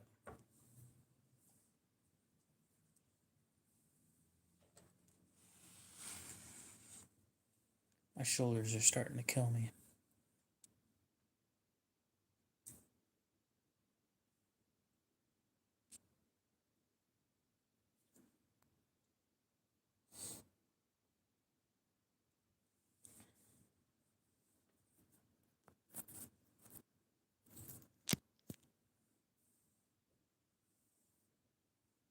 I don't see any discoloration in person. Other than like a spot right here where there's some titanium that's left. Yeah, I see nothing.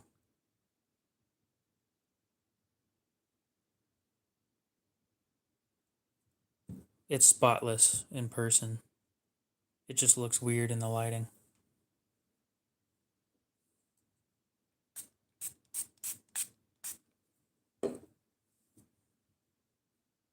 Or maybe I need a new one.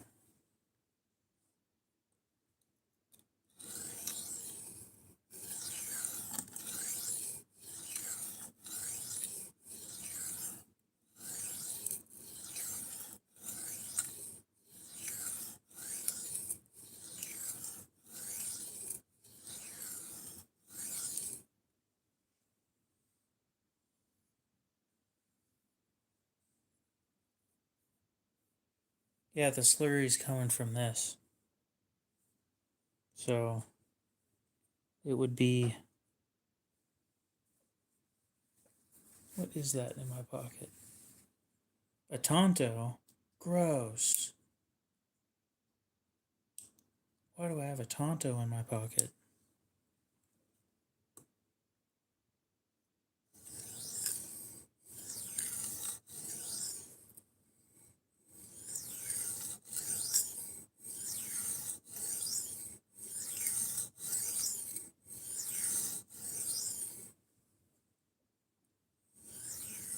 Damascus knife.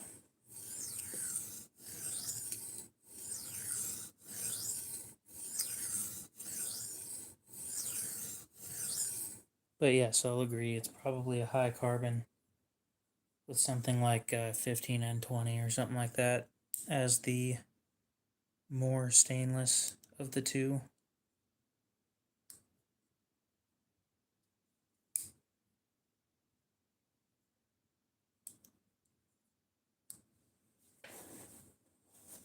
Anyway, one of my two Tonto knives.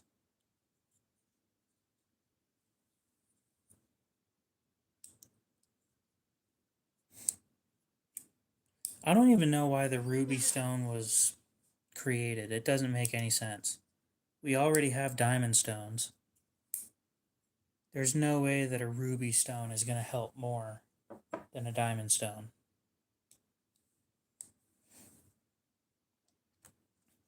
Just for shits and giggles.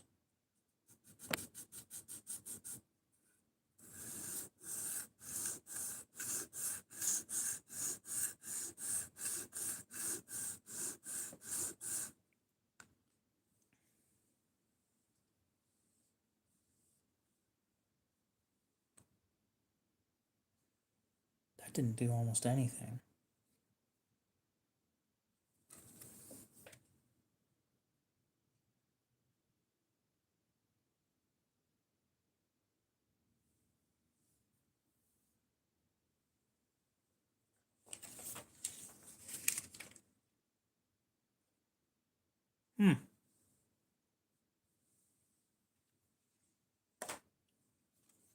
But this just pulled up all the crap that was stuck in there.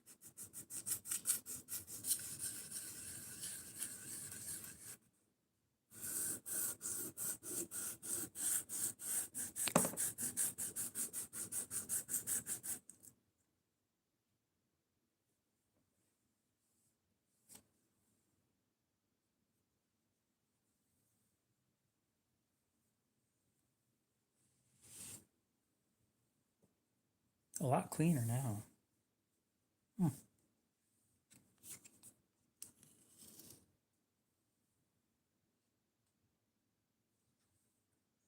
Very abrasion resistant plastic. Well,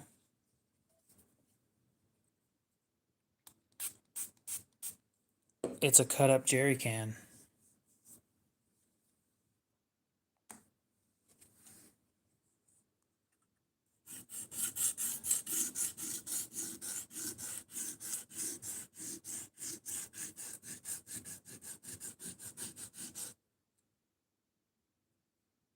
Yeah, notice how it's cleaner now? The slurry that it's leaving behind is less black than it was earlier. And there's almost no scratching on the plastic. That's weird.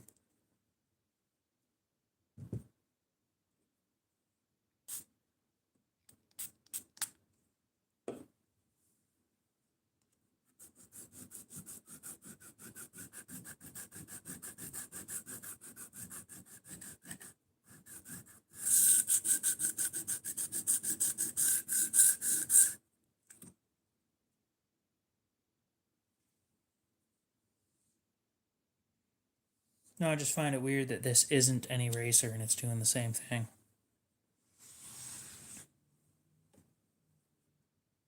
Cleaned it out really well, too.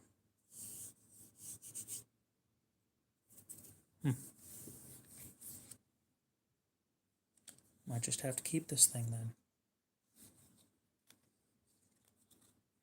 Not that I was planning on getting rid of it. I'm a little bit of a hoarder for stuff that I think may be useful in the future.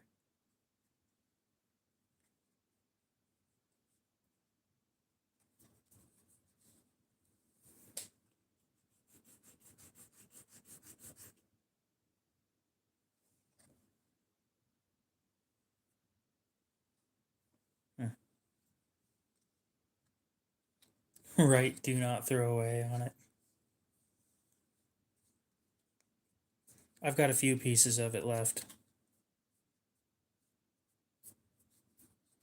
Maybe while I'm sitting there procrastinating on buying an eraser like I was supposed to, I can use this thing.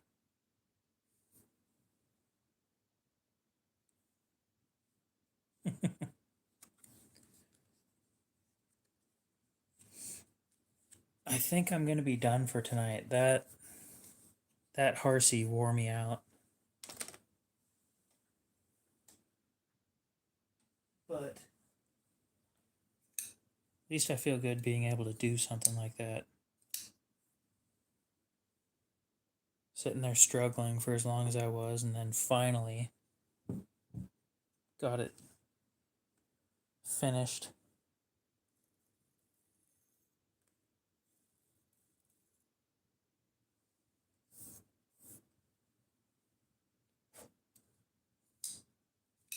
The edge of the Hary, you can do that.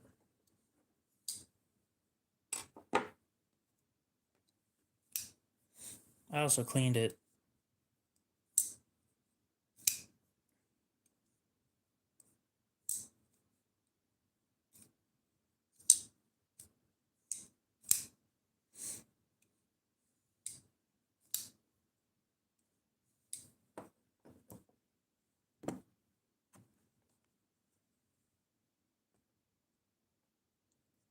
It's been so long, I barely remember your name.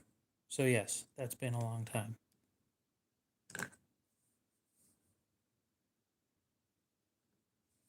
T8.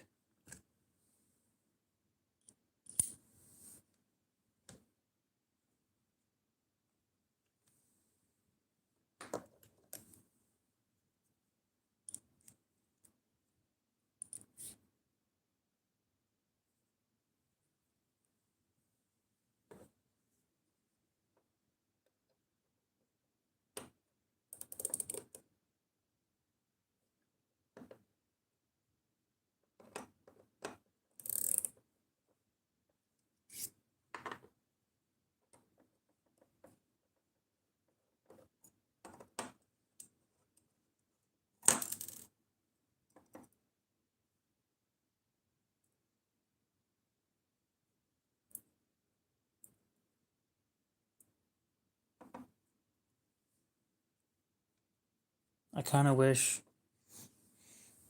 YouTube automatically named every stream after what day it was.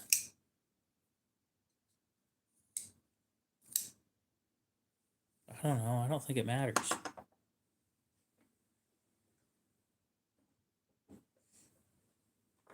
Pretty sure just about any stone will work with just about any steel, except for almost no stone works on Rex 121 and Maximate 15V, stuff like that.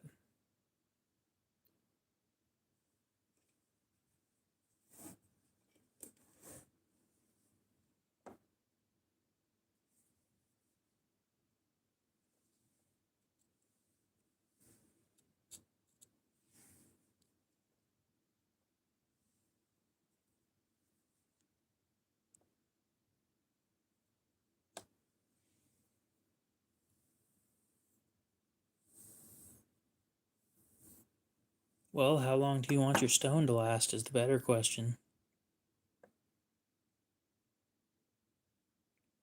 And there's one microscopic chip in this blade. And we've decided to wait until the next sharpening for that. Right there. This section right there has 3 chips that I was unable to see with the naked eye, and you'll barely notice it in performance.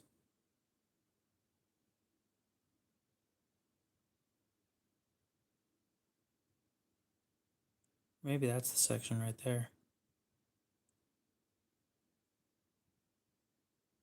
I'm going to be honest, it only has issues on one spot.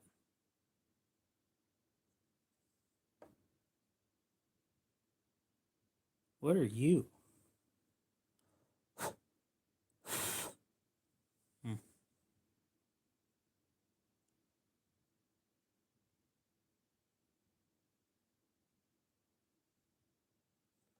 Anyway. Yeah, it looks good for 1,000 grit. On something with a recurve, by the way. I don't know.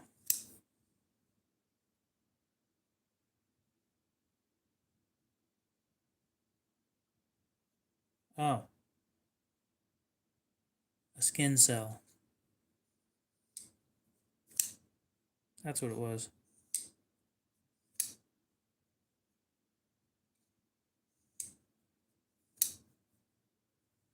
Just a tiny bit of skin.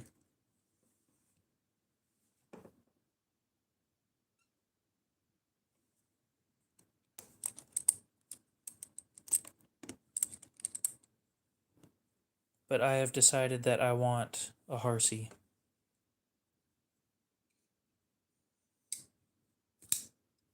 Just a plain one. I don't need any special stuff about it.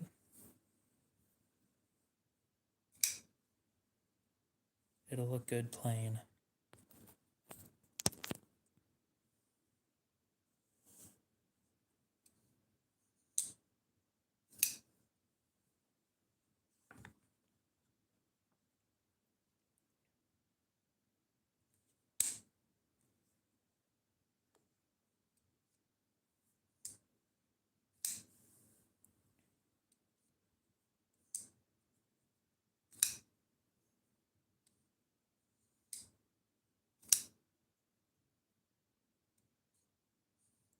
Yeah.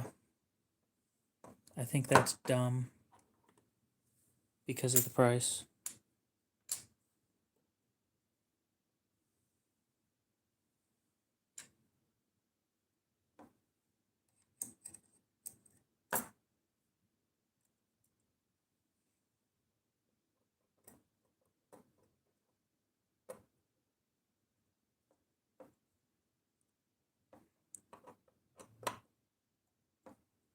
Like, you guys know that it doesn't have the quality of a hawk, right?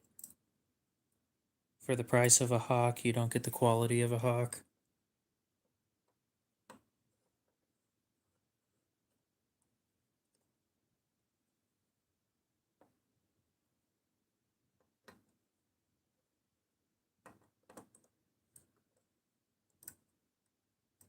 No thanks, but I'm sure somebody will. In Arizona, specifically. Oh, KO, why do you say in Arizona, though?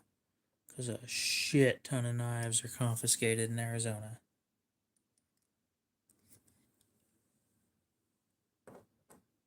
Specifically OTFs.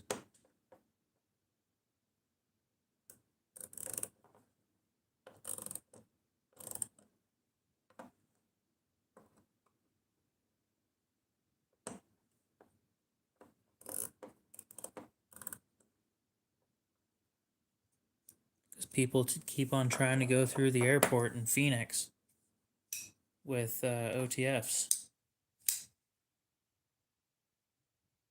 Which is just dumb.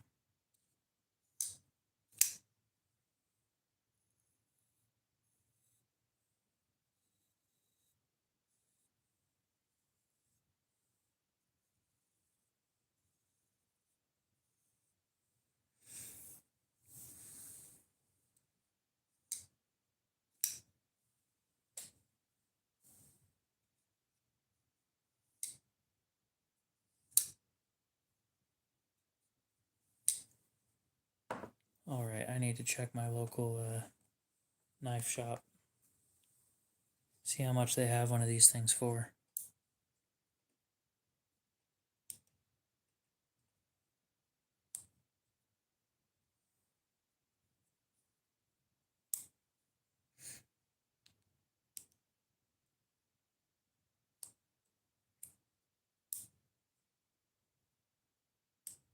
$1 million. 1 million what?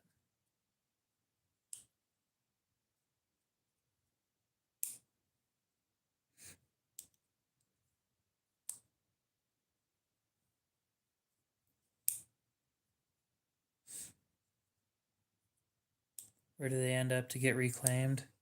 Online. You don't get to reclaim them.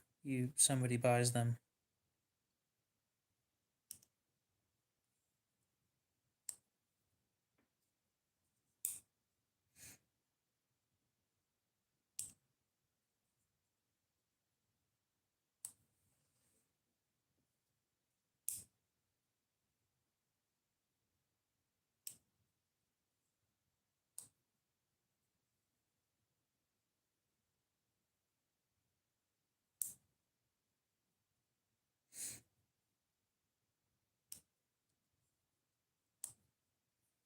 Darn, the one I was looking at was $305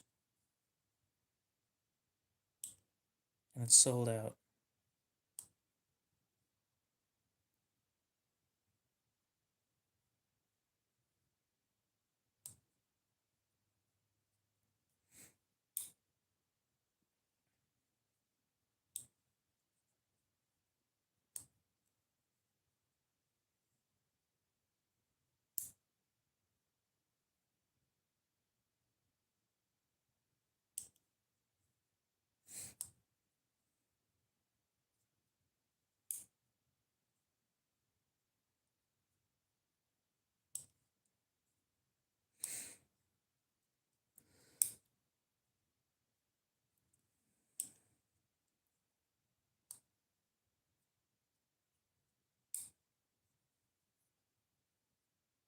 Moritz, what's up?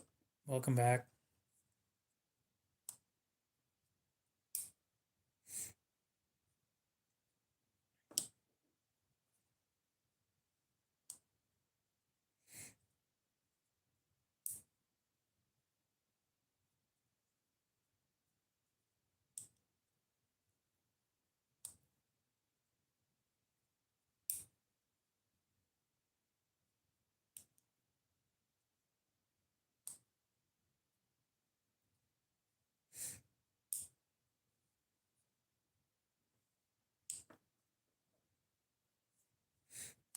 Is it too much to ask for plain?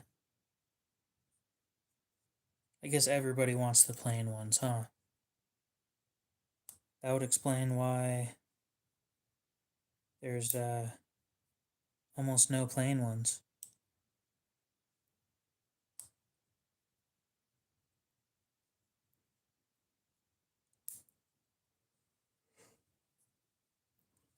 Yeah, that same Incoisi, the small Incoisi was $300 a couple weeks ago, and nobody bought it.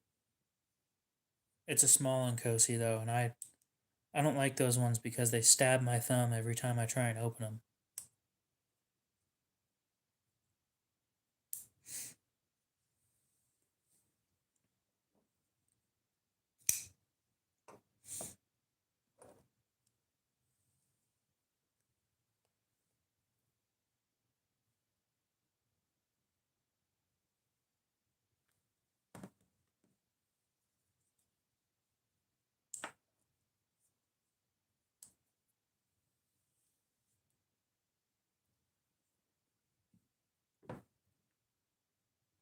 Yeah, this one isn't mine. It's a customer's. Gotta return it tomorrow. But while it's here, might as well show it off because it is a good looking knife. Made in April of 2019. S35VN.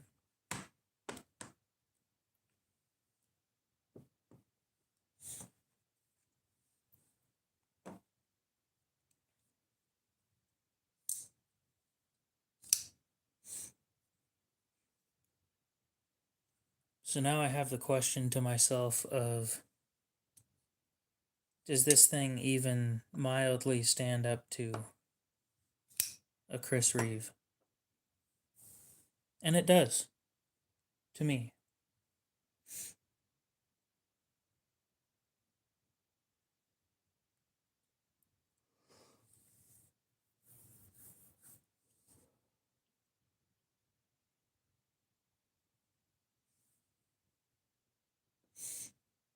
I'm actually looking at one of the royal flushes right now.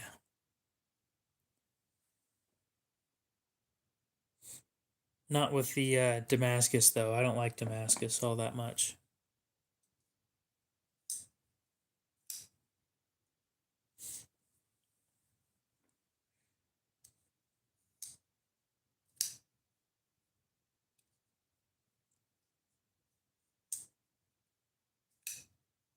How well used is it? Have any scratches or anything?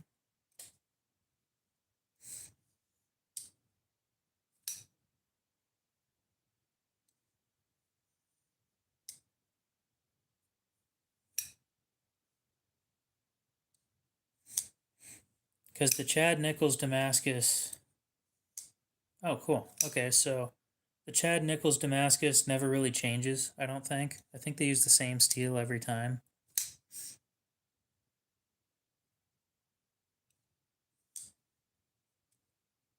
My favorite knife is in the Chris Reeve shop having some work done. My second favorite, or no, my favorite knife's a pair of 3.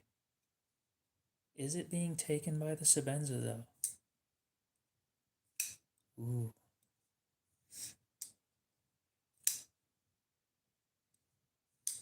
Yep, you have a good one, Pens and Pen Blades. We'll see you later.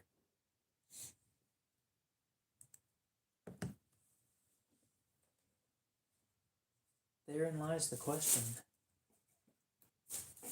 Do I like my Sebenza more than I like my pair of 3?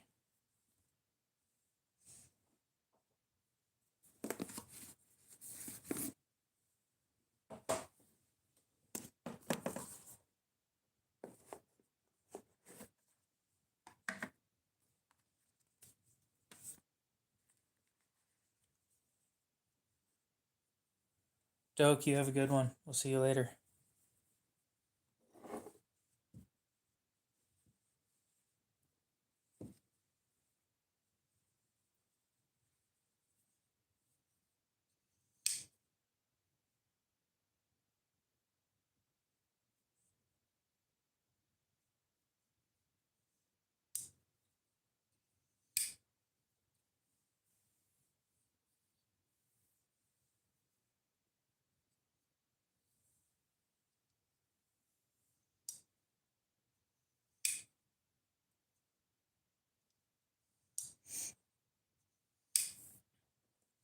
It's about the same with this one. Every time you touch it, it dulls the color a little bit. But this thing's been carried for 5 or 6 years, is what he said. So this was his everyday carry for 5 years.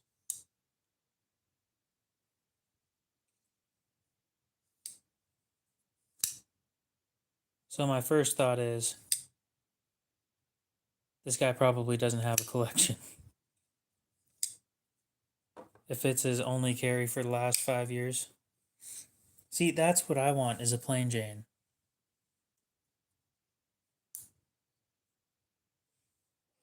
But everybody wants that, so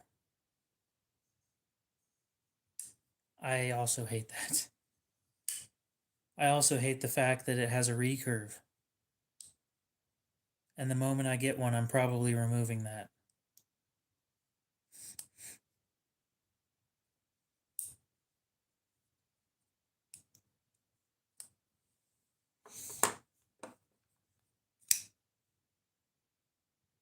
Probably. Might just send one into Transparent Knives and have them redone. Give it a regrind. Dude does really nice work. So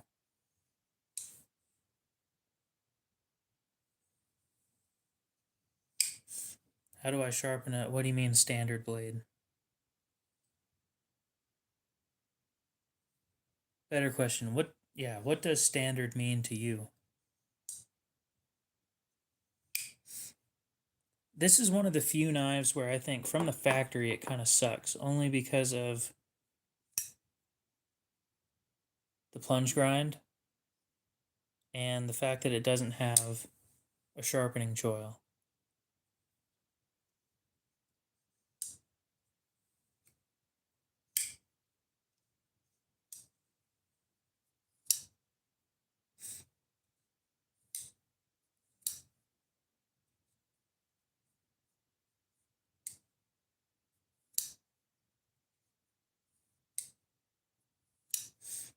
Why?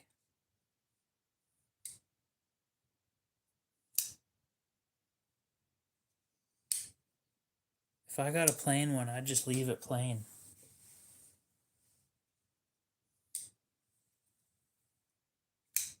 I've been spoiled. Oh, actually, there is one thing I'd Dremel though. This. There is no cutout right there. Oh, the choil? Okay.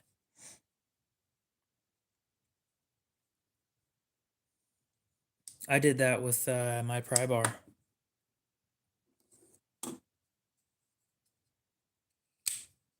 Got a sharpening choil.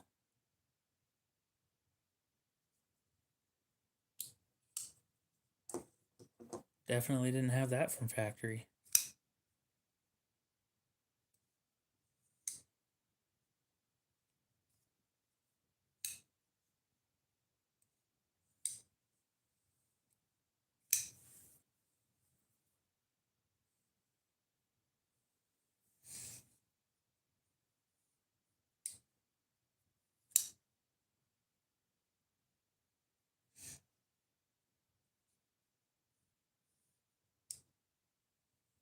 I'll see if I can find one of these for cheap enough one of these days.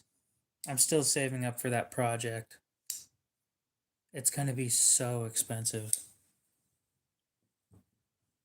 That's my biggest problem at the moment is the cost.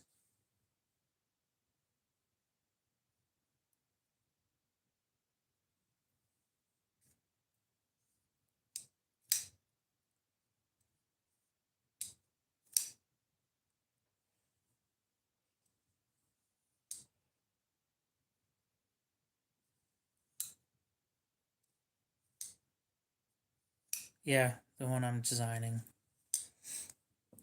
It's so expensive to do that shit. That all I can do right now is save. I can't even start the business yet. I don't have enough money to do almost anything.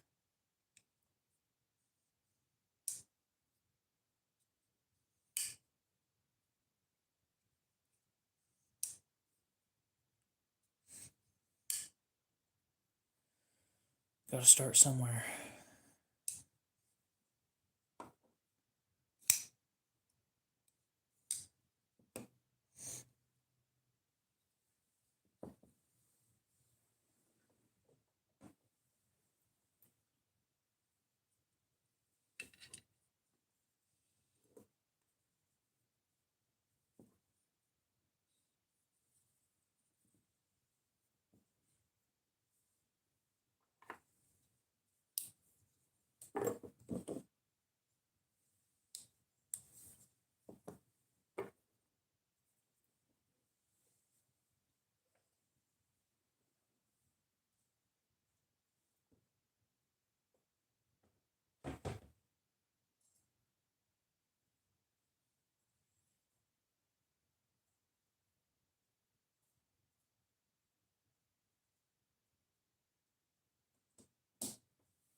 Main difference between the two is probably who makes it. Other than that, heat treat.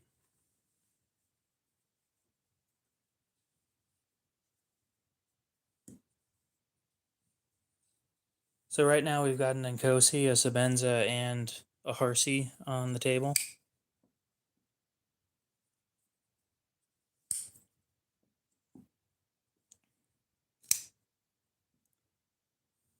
This one's bigger by quite a bit.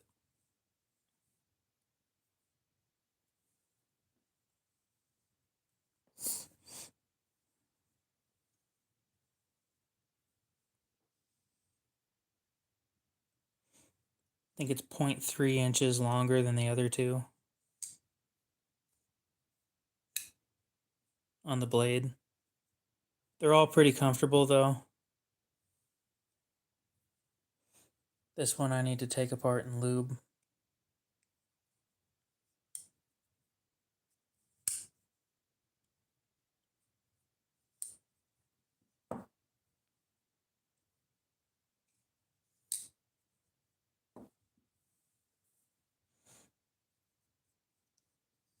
No thanks. I'm not looking for a rat too. I already have one.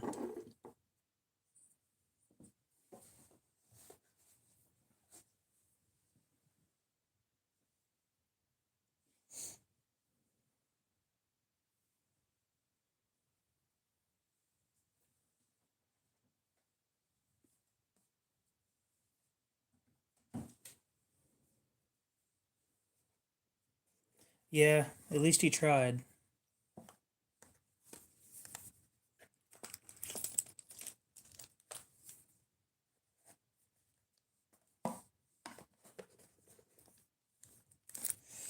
Anyway, in case anybody's interested, I have an Incoisi for sale. It's a Tonto, so be prepared for that.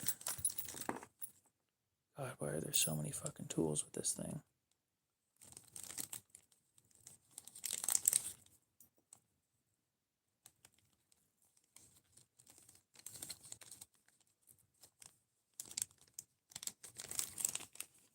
I'll even be extra nice and I'll use some of the lube that I got with mine instead of using the stuff that came with this one.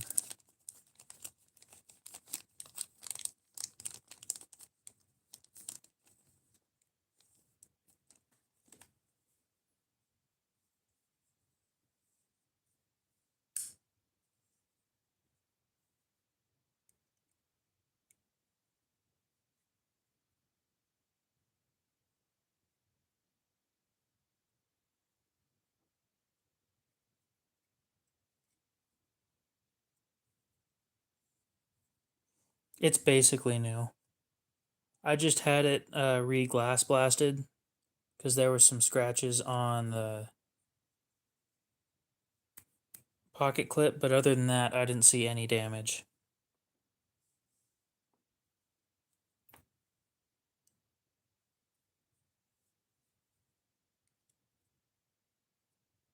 Oh, interesting.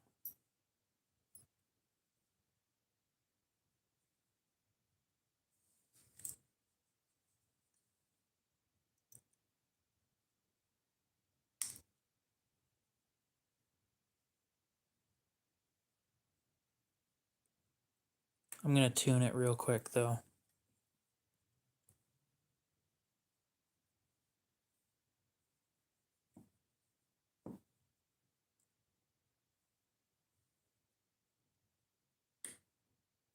Are you looking for an Incoisi with a Tonto?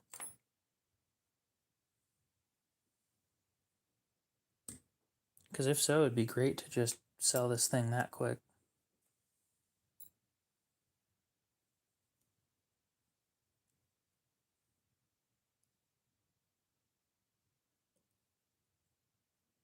First factory edge as well.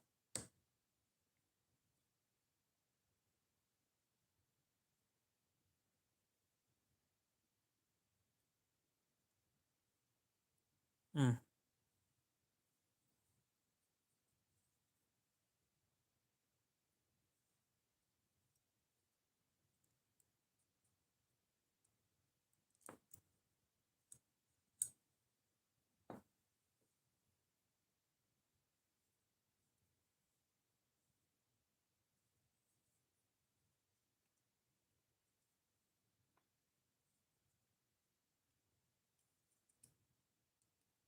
Oh yeah, no, I got the thing basically new.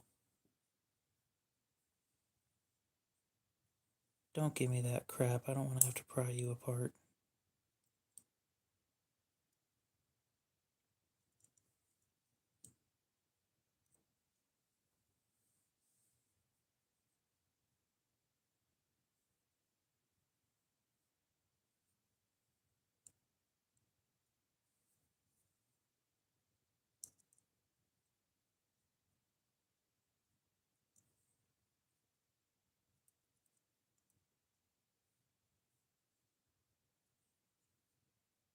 Oh.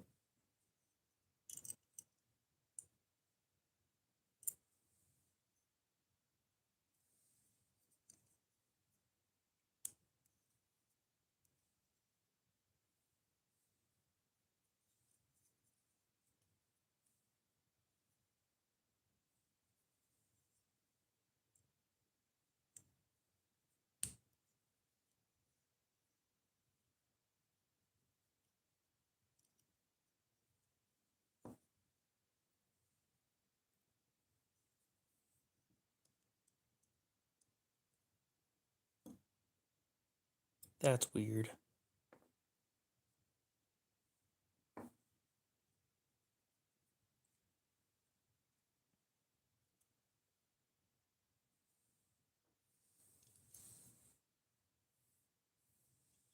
So you're telling me you're going to grease this thing, but not in a spot where it's helpful? Come on, guys.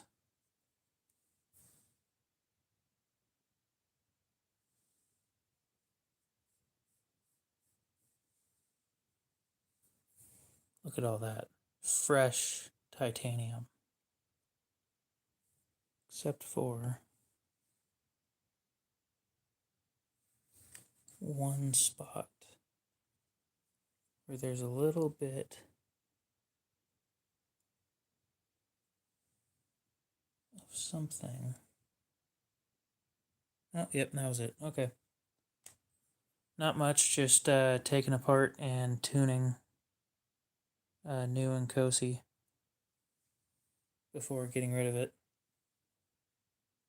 So again, if anybody's looking for an Incoisi with a Tonto blade, tell me.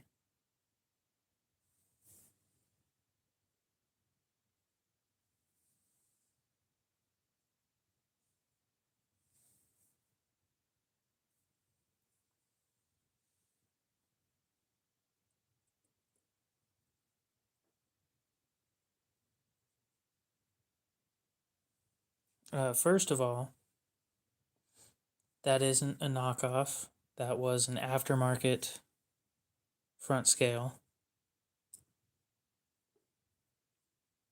The rest of the knife was real. It is currently in the Chris Reeve shop for service. Oh my god, what did you do that it needed service? I'm having something cool done. Don't worry about it.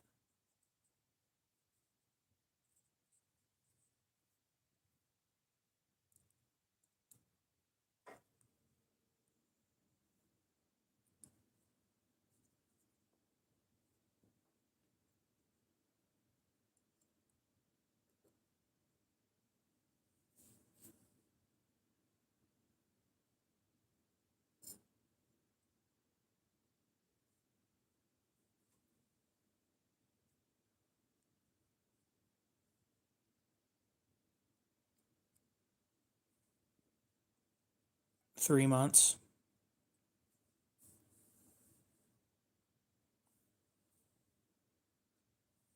Trust me, I'm not super happy about that either.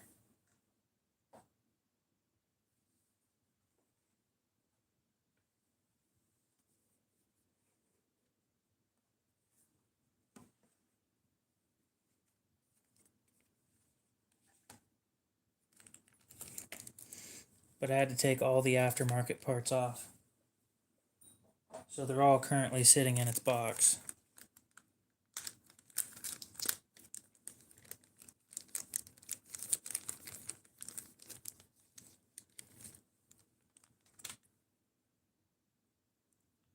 It's not terrible, but it's not great. I mean, who wants to wait 3 months to have their knife back? You know?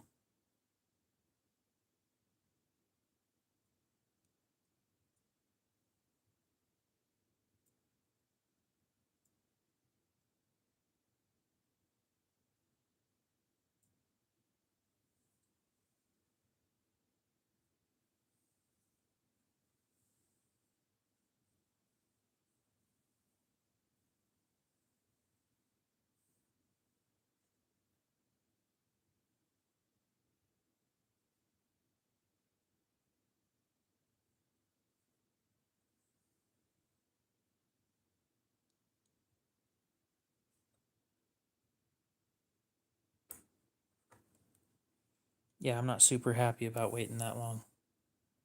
Oh, the hand filing turned out great. I'll show you here in a minute.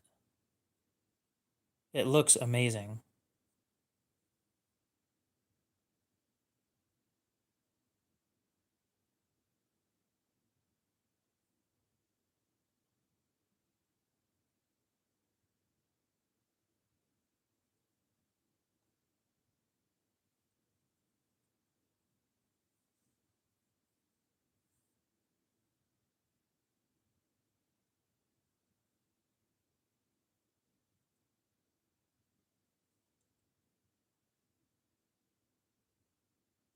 Okay.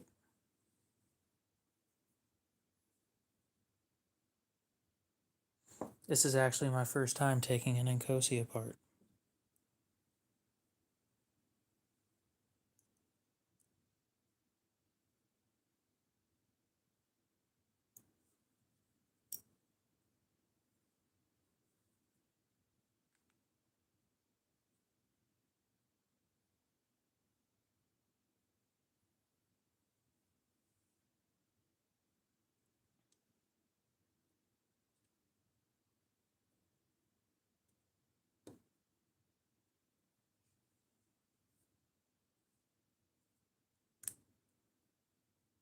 Yeah, I don't think I've ever held an Incoisi before. I probably could if I dropped by the shop, but I'm not into fixed blades. So, and I doubt it's going to do anything to change my mind.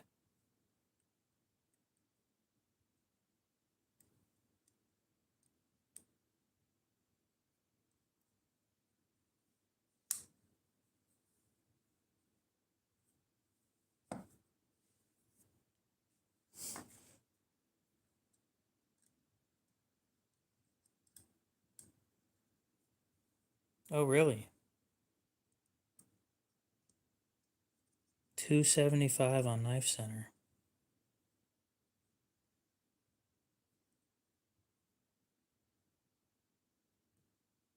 Yeah, that's the other question. Are they even available?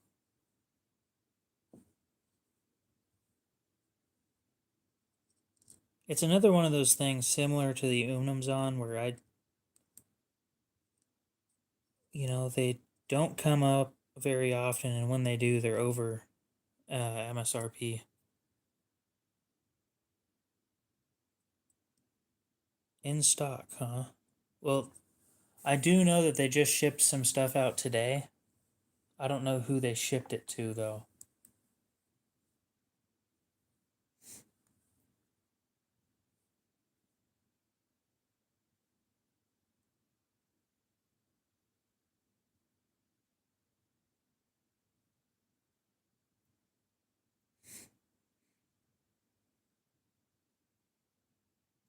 Oh shit, yeah, they do have them in stock, by the looks of it. Hmm,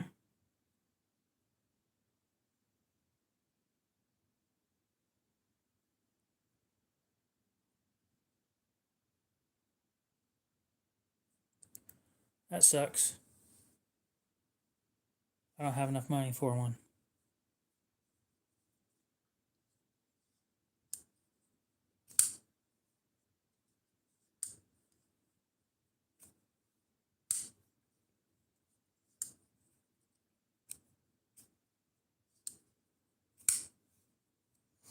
Well, it's properly tuned now.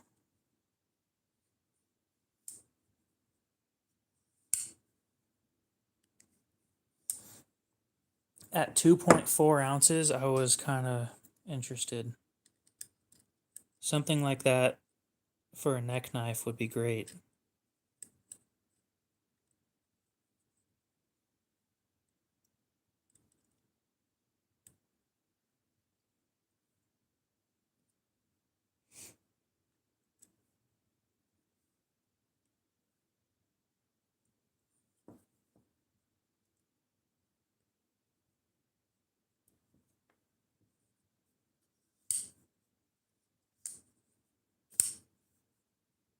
There we go.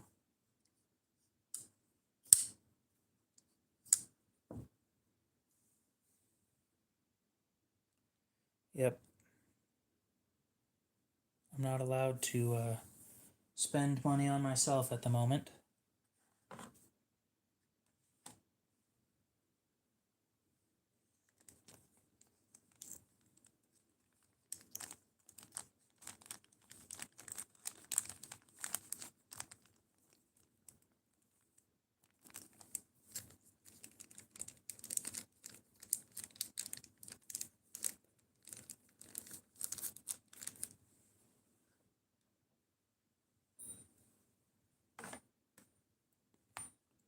And it's not just because of Christmas time or anything like that. What are you in here for? Oh. Duh.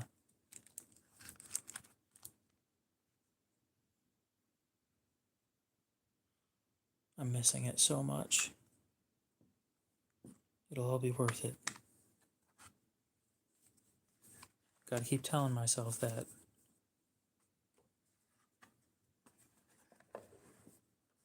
It'll be fucking expensive, though.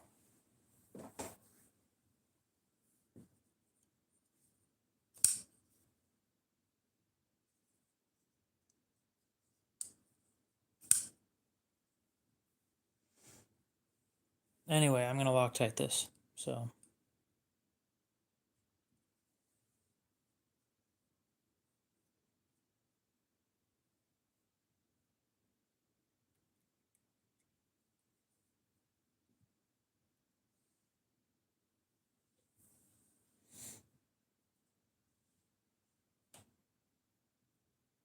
Yeah. Sounds about right. Where's my Loctite? There it is.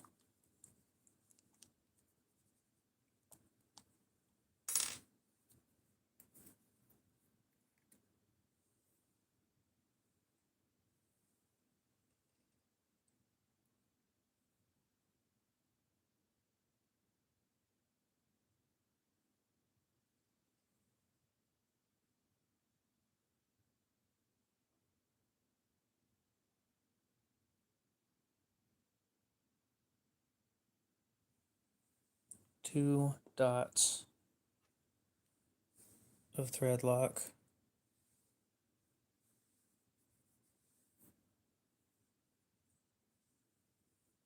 Well, I thought about it, and then I thought and said no, because I'm saving up for my knife project, and I can't afford to have $275, $300 taken from me and put into something else.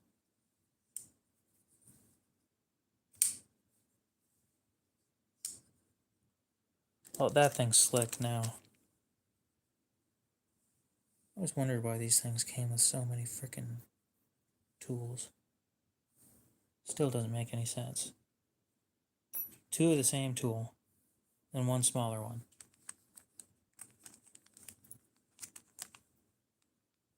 Oh, it's for when I Loctite the shit out of the pivot. Well, don't do that then.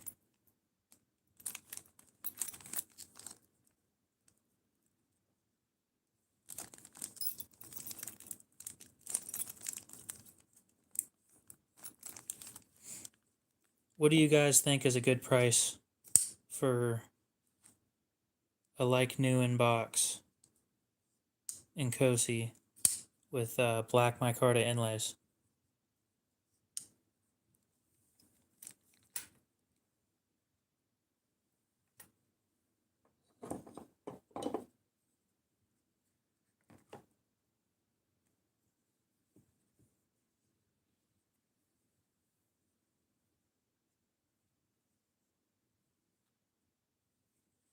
I already told you I don't need that, man.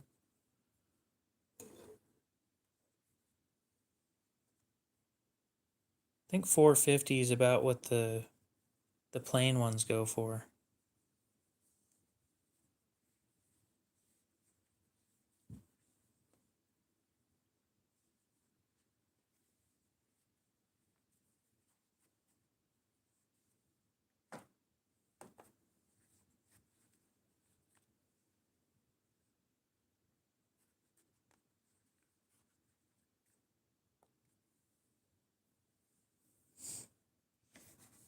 Are they legal? Because here in Idaho, there's certain laws that you have to follow to make raffles legal. And the laws suck, by the way. I think 90% of the proceeds have to go to charity here in Idaho.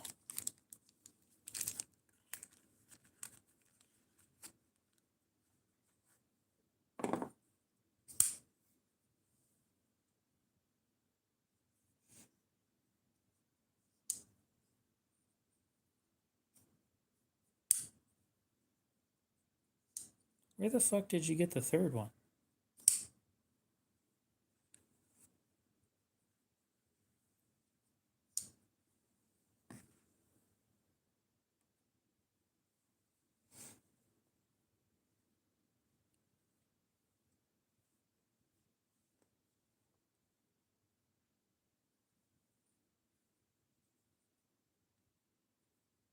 What do you think, I'm a Fed? I don't give a shit.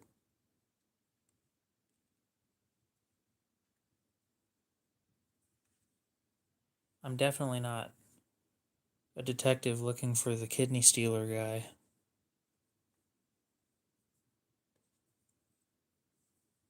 You know, the cousin of the peener snipper guy.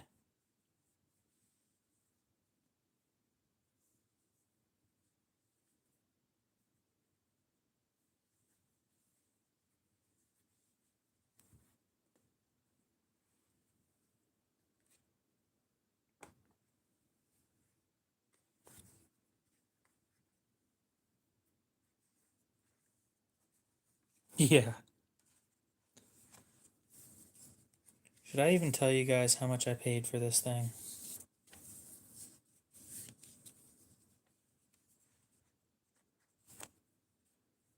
Aiden already knows.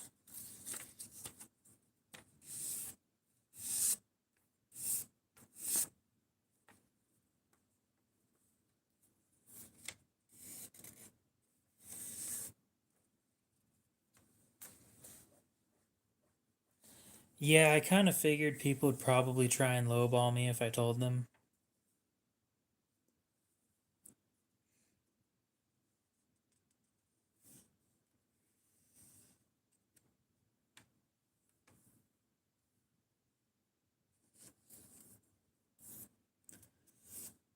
Yeah, there is that. But somebody else in chat might.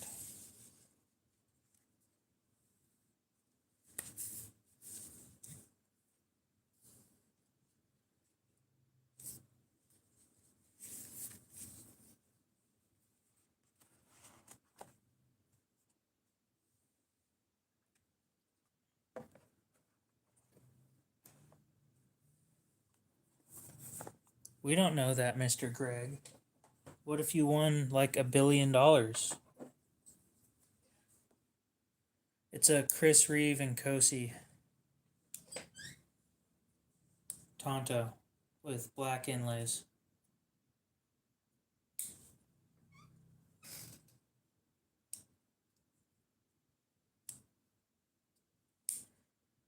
Well, you're Mr. I like Tontos, so I figured I'd ask you if you wanted it first.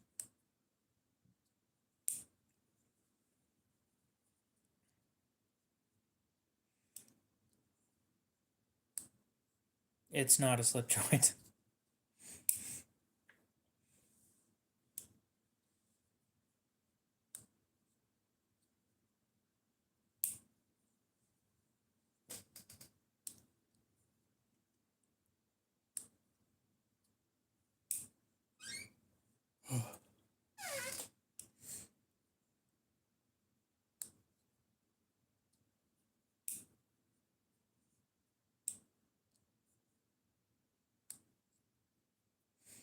They did.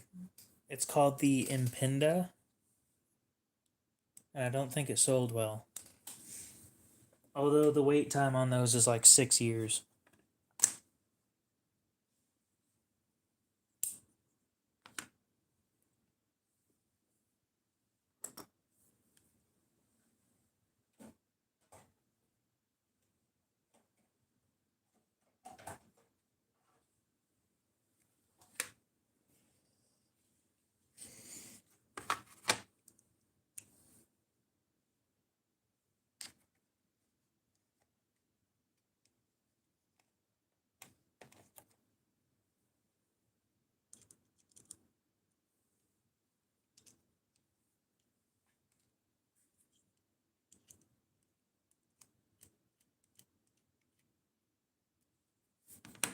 Wonder what they make them in now, steel-wise.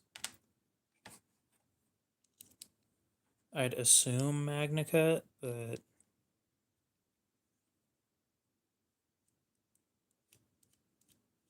I don't think I've ever held one either. They have one in the lobby.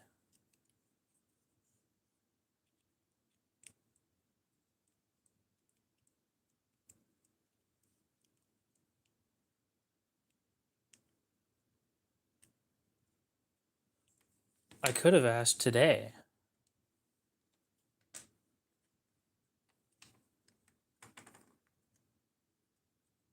But you'd think with how much I talk to them, or how often I go in there, they're probably annoyed whenever they see me.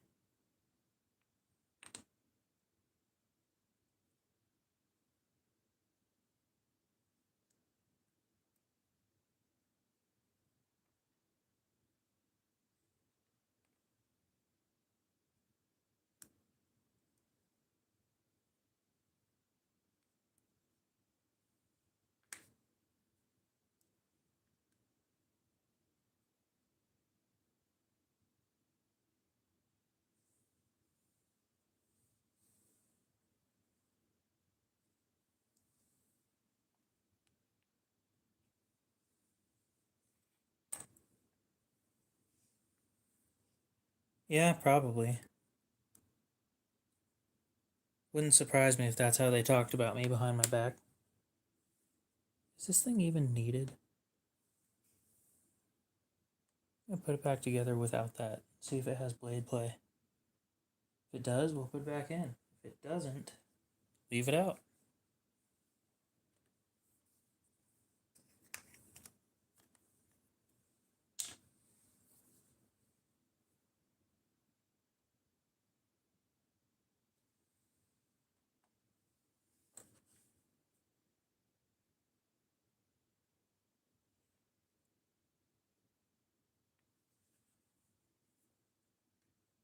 A silicone washer. Or not silicone,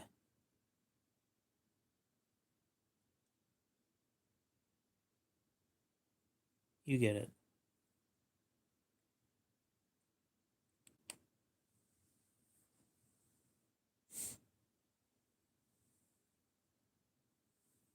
What am I doing with what scales? Oh, shit. I forgot to show off that other scale for the Sebenza.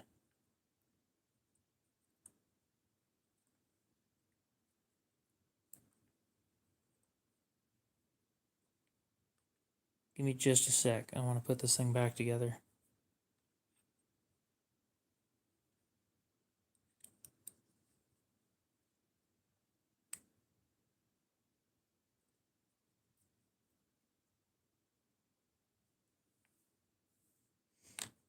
Yeah, apparently we're in the afterlife.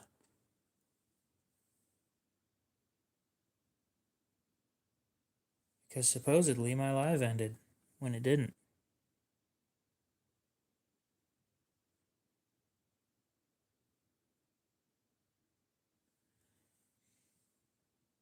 Maybe that's YouTube's way of saying you're up way too fucking late.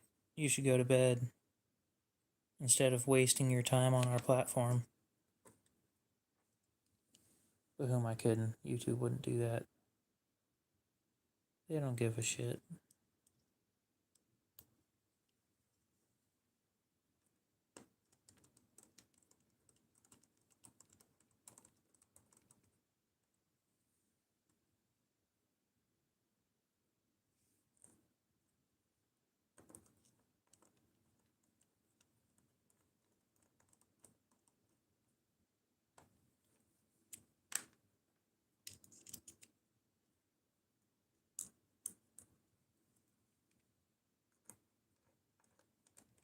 Oh, YouTube's hovering over you?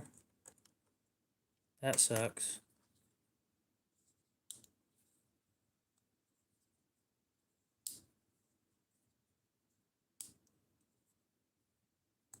Okay.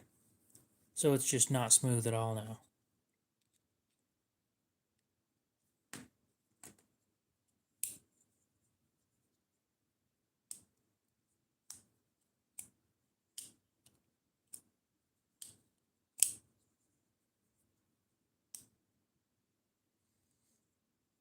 No. Maybe. I don't know.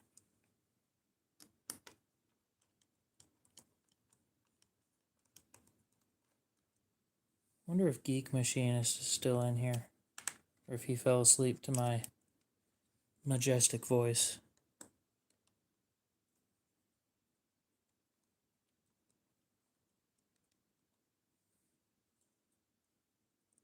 Oh, cool. Okay, yeah, I'll show you the Sebenza scale right after I put this thing back together with the washer back in. I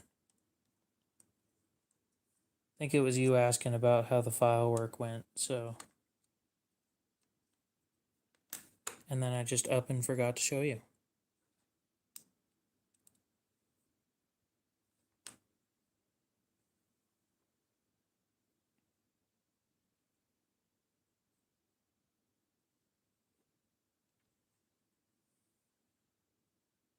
Oh, okay. Yeah, give me just a minute. Once I'm done putting this thing back together, I'll show you guys.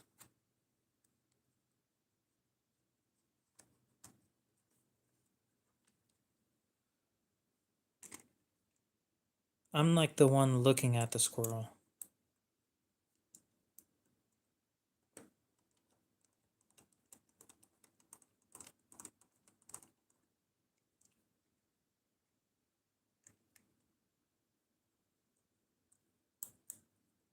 Damn, that took a while.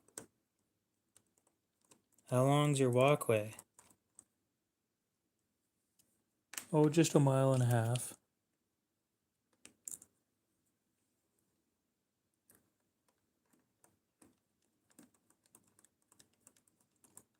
See, when I started buying and selling boats,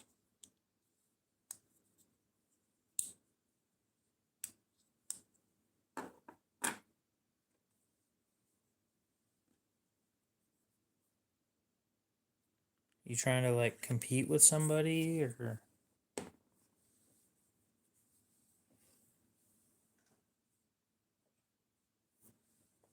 Like a turd in the wind.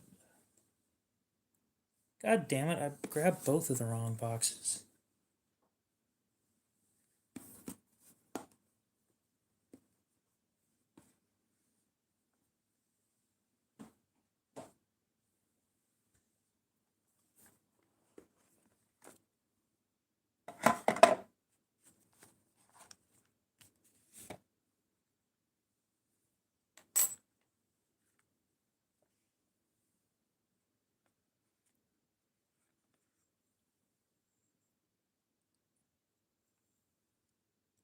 The file work turned out really well. It does exactly what I want to. What I wanted it to is just removed enough material to make it really smooth to open that thing.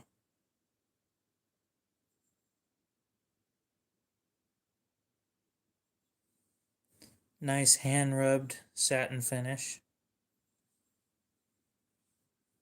And I would do this again. But whoever I do it for is going to be charged quite a pretty penny.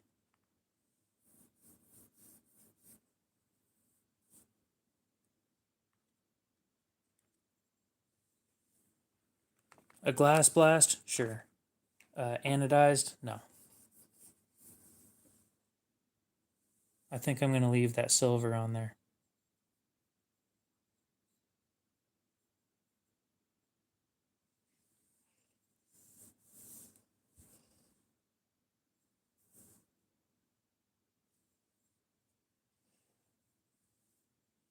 Cost probably around 140 to have this done again. Doing it sucked. And I think total work I put into that was about 6 hours.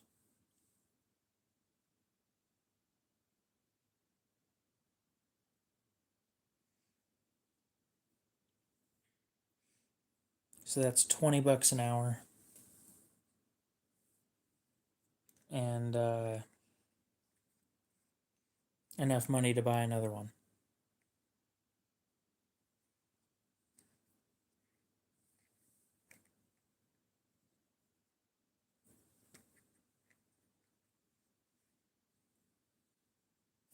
The downside, I may also need your knife to do it.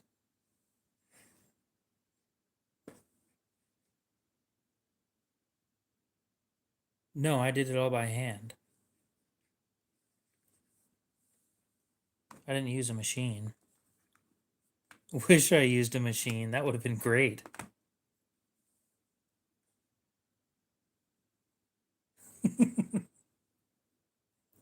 You enjoy your new knife, dude. Those things are hard to get. For MSRP, anyway. Congratulations.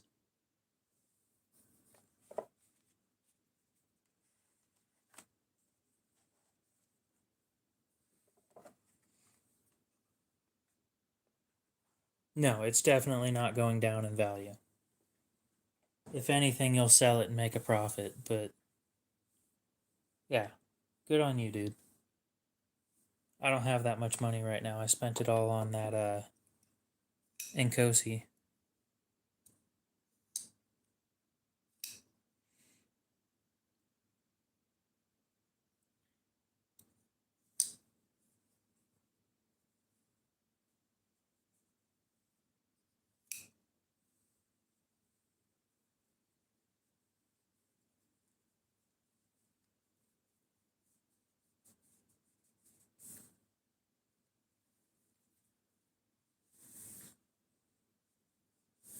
Yeah, I'd be charging $140 for the same shit that I did to mine.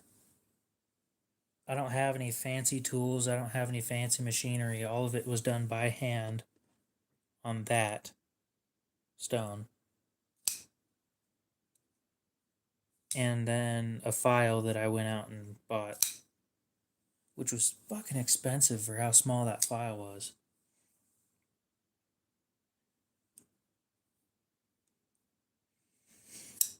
I think this year I bought 40.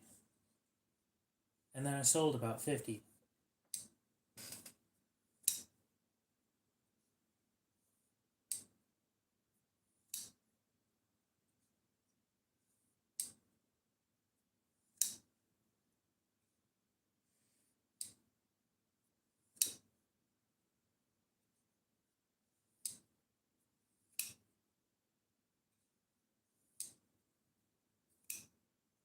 God damn, I tuned this thing perfectly.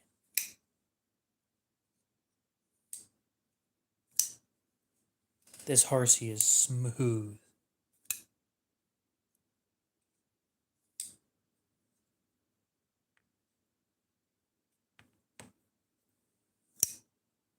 Congratulations, Tony.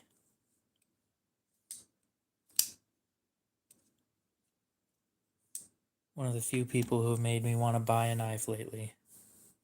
7 knives in a year. Damn, you didn't buy shit.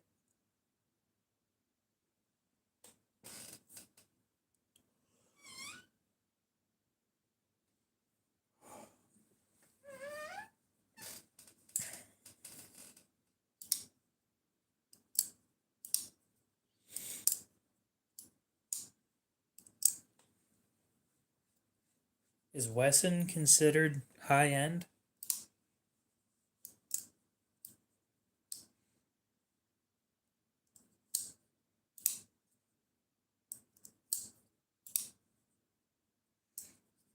Hmm.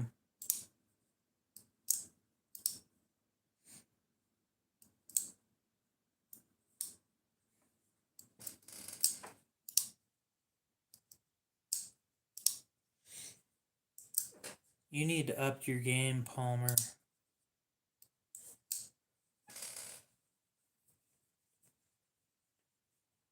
Even Greg beat you on that one.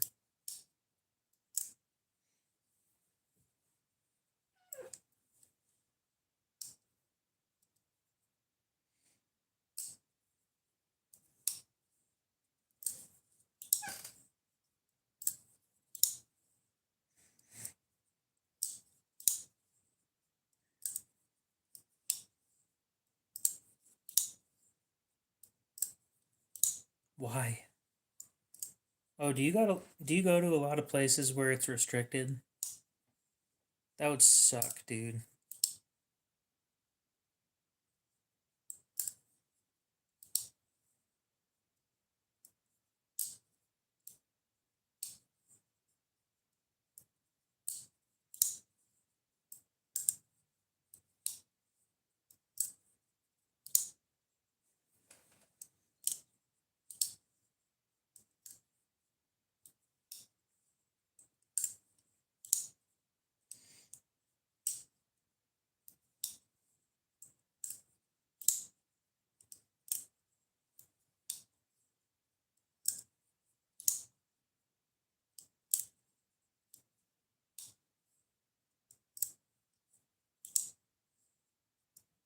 Dude, that's sick. Just some random dude making shit.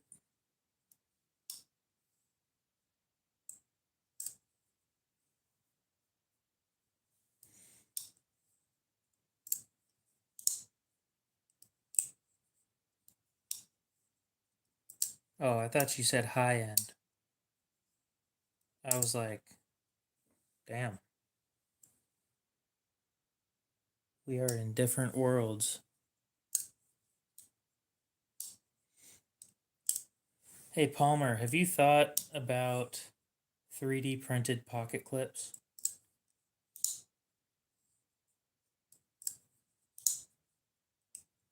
Where they're made out of plastic so they won't scratch cars?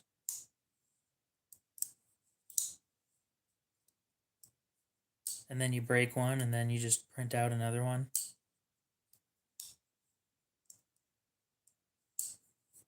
Fair enough. I don't save a budget for anything except for my current project. Why would it sound questionable?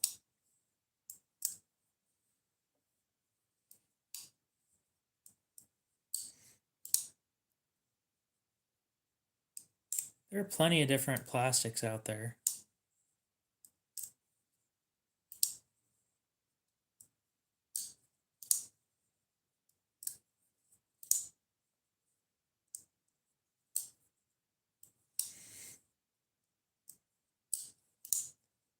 I think it would be worth looking into for you.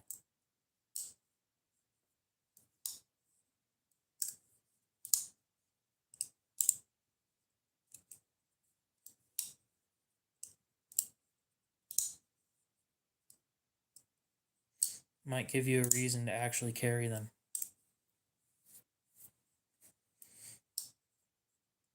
Like a 3D printed wire clip for a Spyderco, that shit would be sick.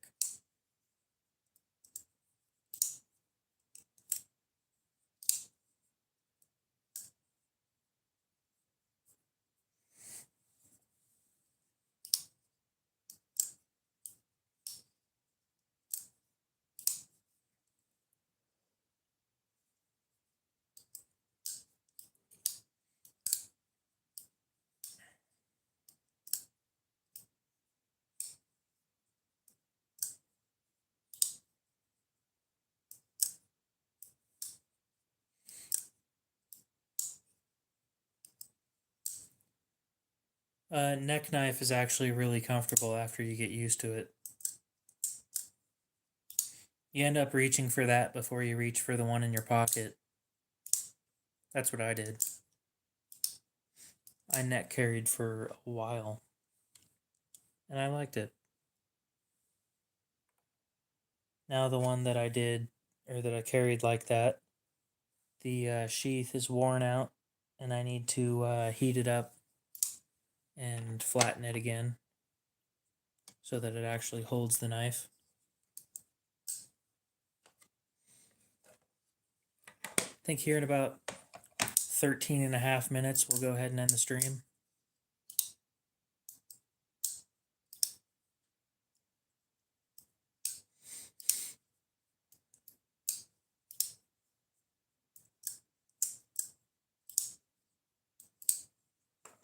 Just for shits and giggles. Is that kitchen knife paper towel sharp?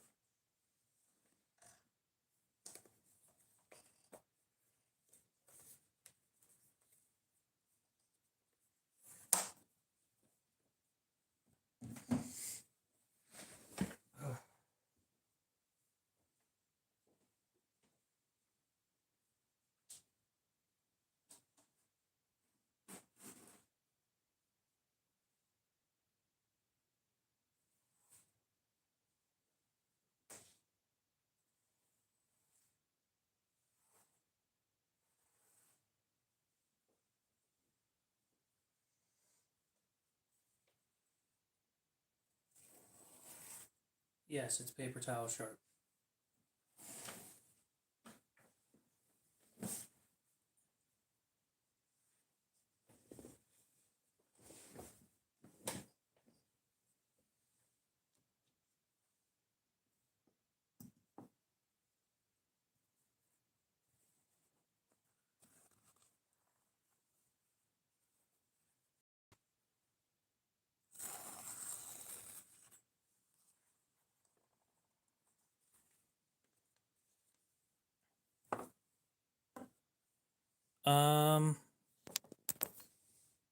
Let's see.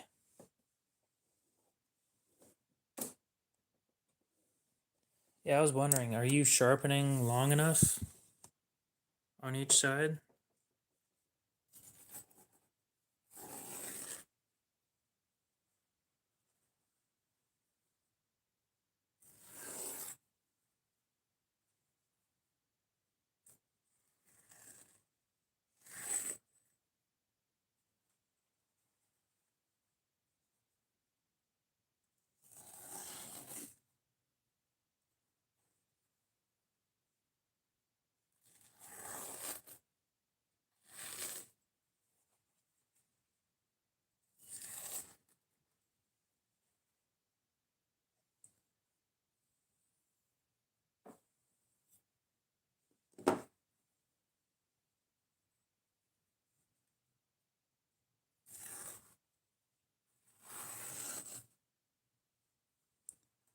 I'm going to say it's sharp.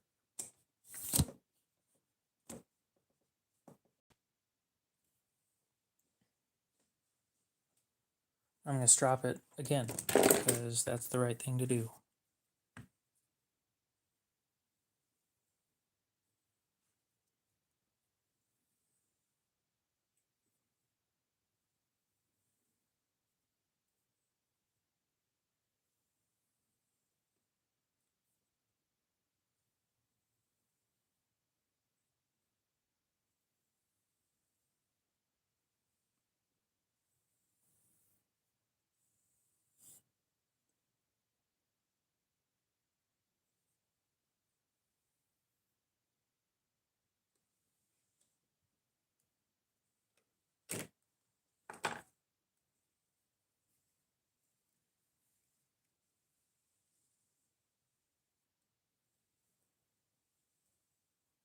I just end up doing recurves on my regular stuff.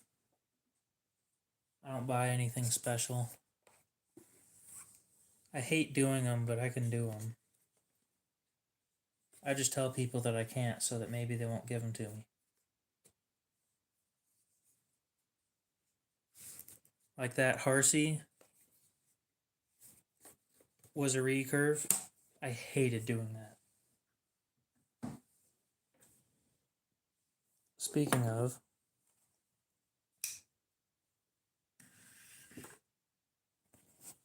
how sharp is it? Okay.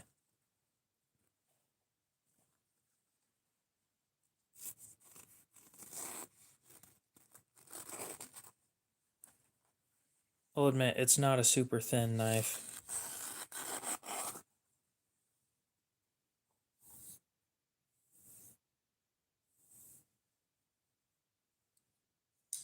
When is it appropriate to carry a fixed blade over a folding knife? Whenever you feel like it.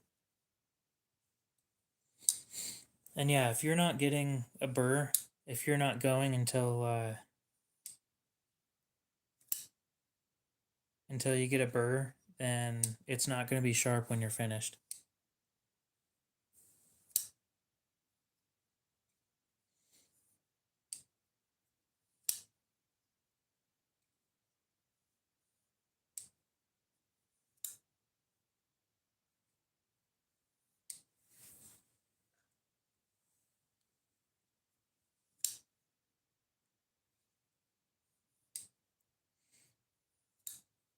So here's what I want you to do. And you've got a fixed angle system, so it's going to be sitting there in place, and the top is going to be the side that's being worked on. Go like this, stick your finger under it, and pull away. If your finger gets caught on anything and it isn't smoothly getting pulled off, that's what you want to happen. Then you're going to flip it, and you're going to keep working it until you can feel something catch. And then you're going to move up a grit. And you're going to do the same thing on the next grit, which is going to take a lot less time to do. Like, a lot less time. And then you're going to flip it over and do it again. Then up a grit. And then on the last grit, you're going to want to do alternating passes where you'll go, let's just say it's like a precision adjust or something. You're going to like start up here or start down here and pull that way. One pass, two pass, flip it over. One pass, two pass, flip it over. One, flip it over. One. You're going to keep going until you don't feel that on either side. And then you're going to strop it, and that's it. Now, I don't recommend fixed angle systems because I don't have any experience with them, but I get the general premise of how they work. I find them annoying, and frankly, I've built up a skill that I don't need them anymore. I never needed them to begin with, but I'd much rather just do it by hand.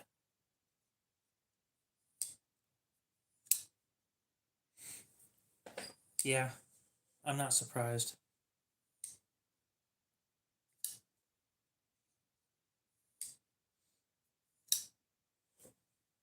When did you get first place?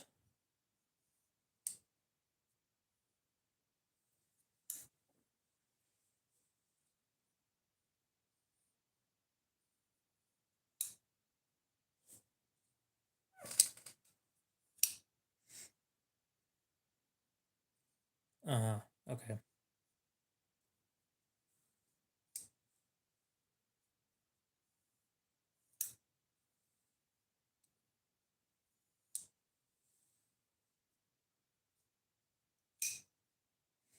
Yeah, I definitely want one of these.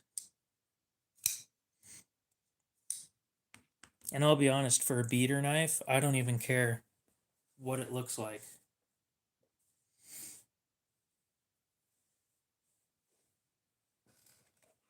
Speaking of,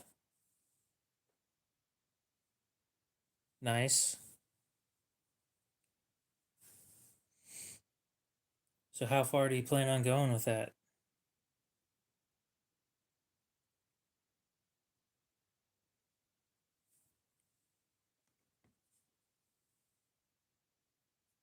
Heh. Hey, Geek Machinist. Guess what?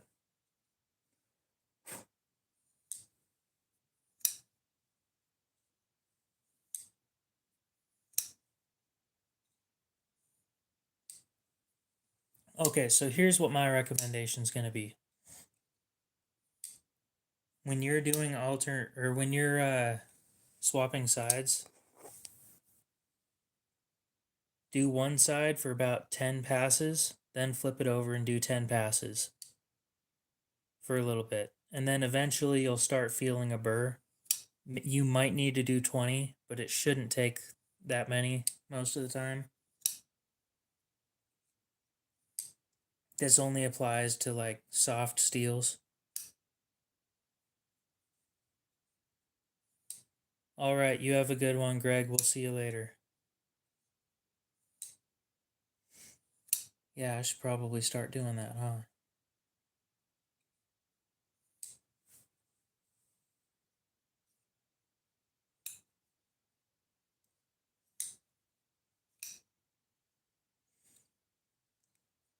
I'll be honest, I just keep forgetting to post shorts. I also don't enjoy making them, so.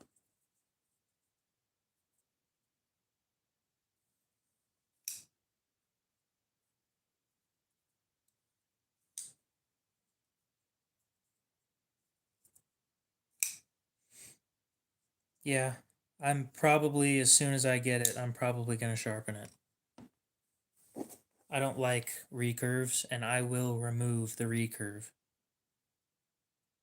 Anyway, if Geek Machinist is still here, you bought the last Inyoni that they had. So, congratulations again. I just went and refreshed it and it's gone.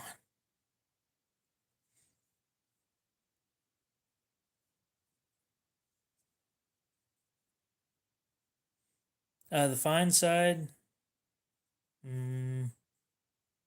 sure. The ceramic, probably not. The ceramic, I would go alternating passes. Like 2 passes per side for about a total of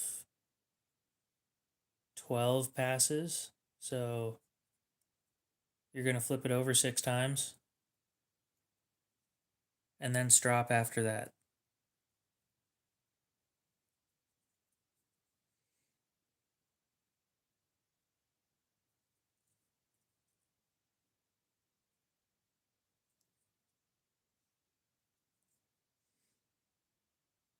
Now, if 10 isn't going to get you a burr, go up to 20 per side before you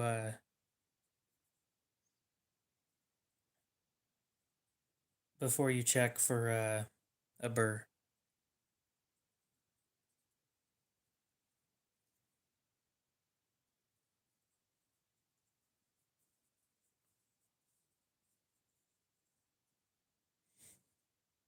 That might not be a bad knife for you, Palmer. That would make sense. I think some of the Salt series knives come with plastic um, pocket clips too.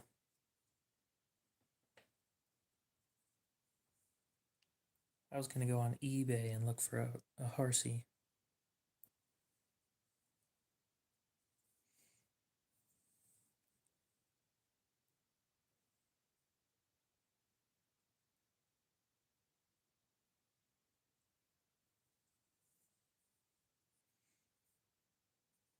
Sort by lowest.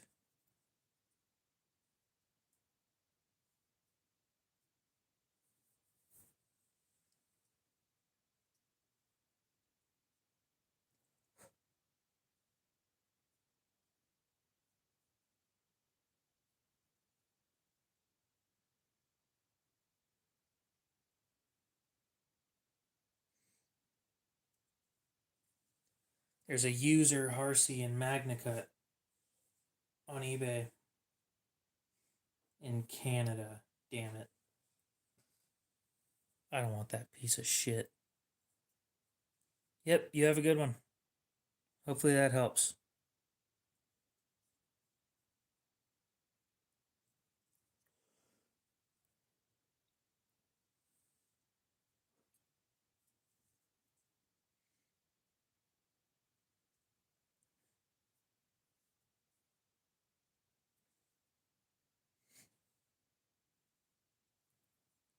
Holy shit, there's a plain one for $400 on eBay.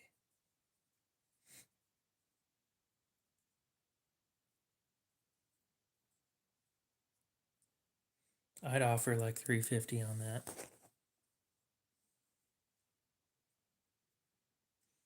Oh, looks like we went past my time. I would like to end this so I can go have a snack before bed.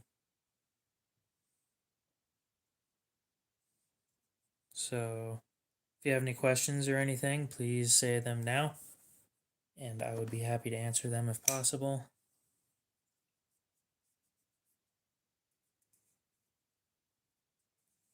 Give you guys a minute for that.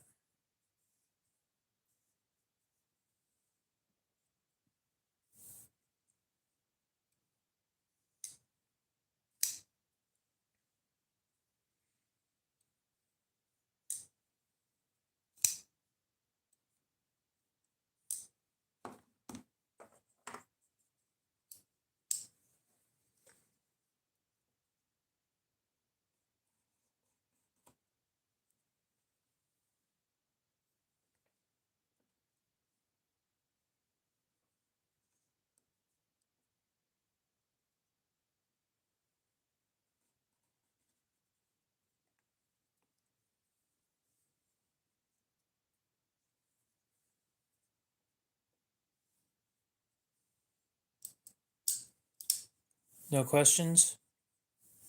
Sounds good. I guess we will talk to you guys later. Hopefully, you have a great rest of your night, morning, day, whatever it is. And we'll see you in the next one.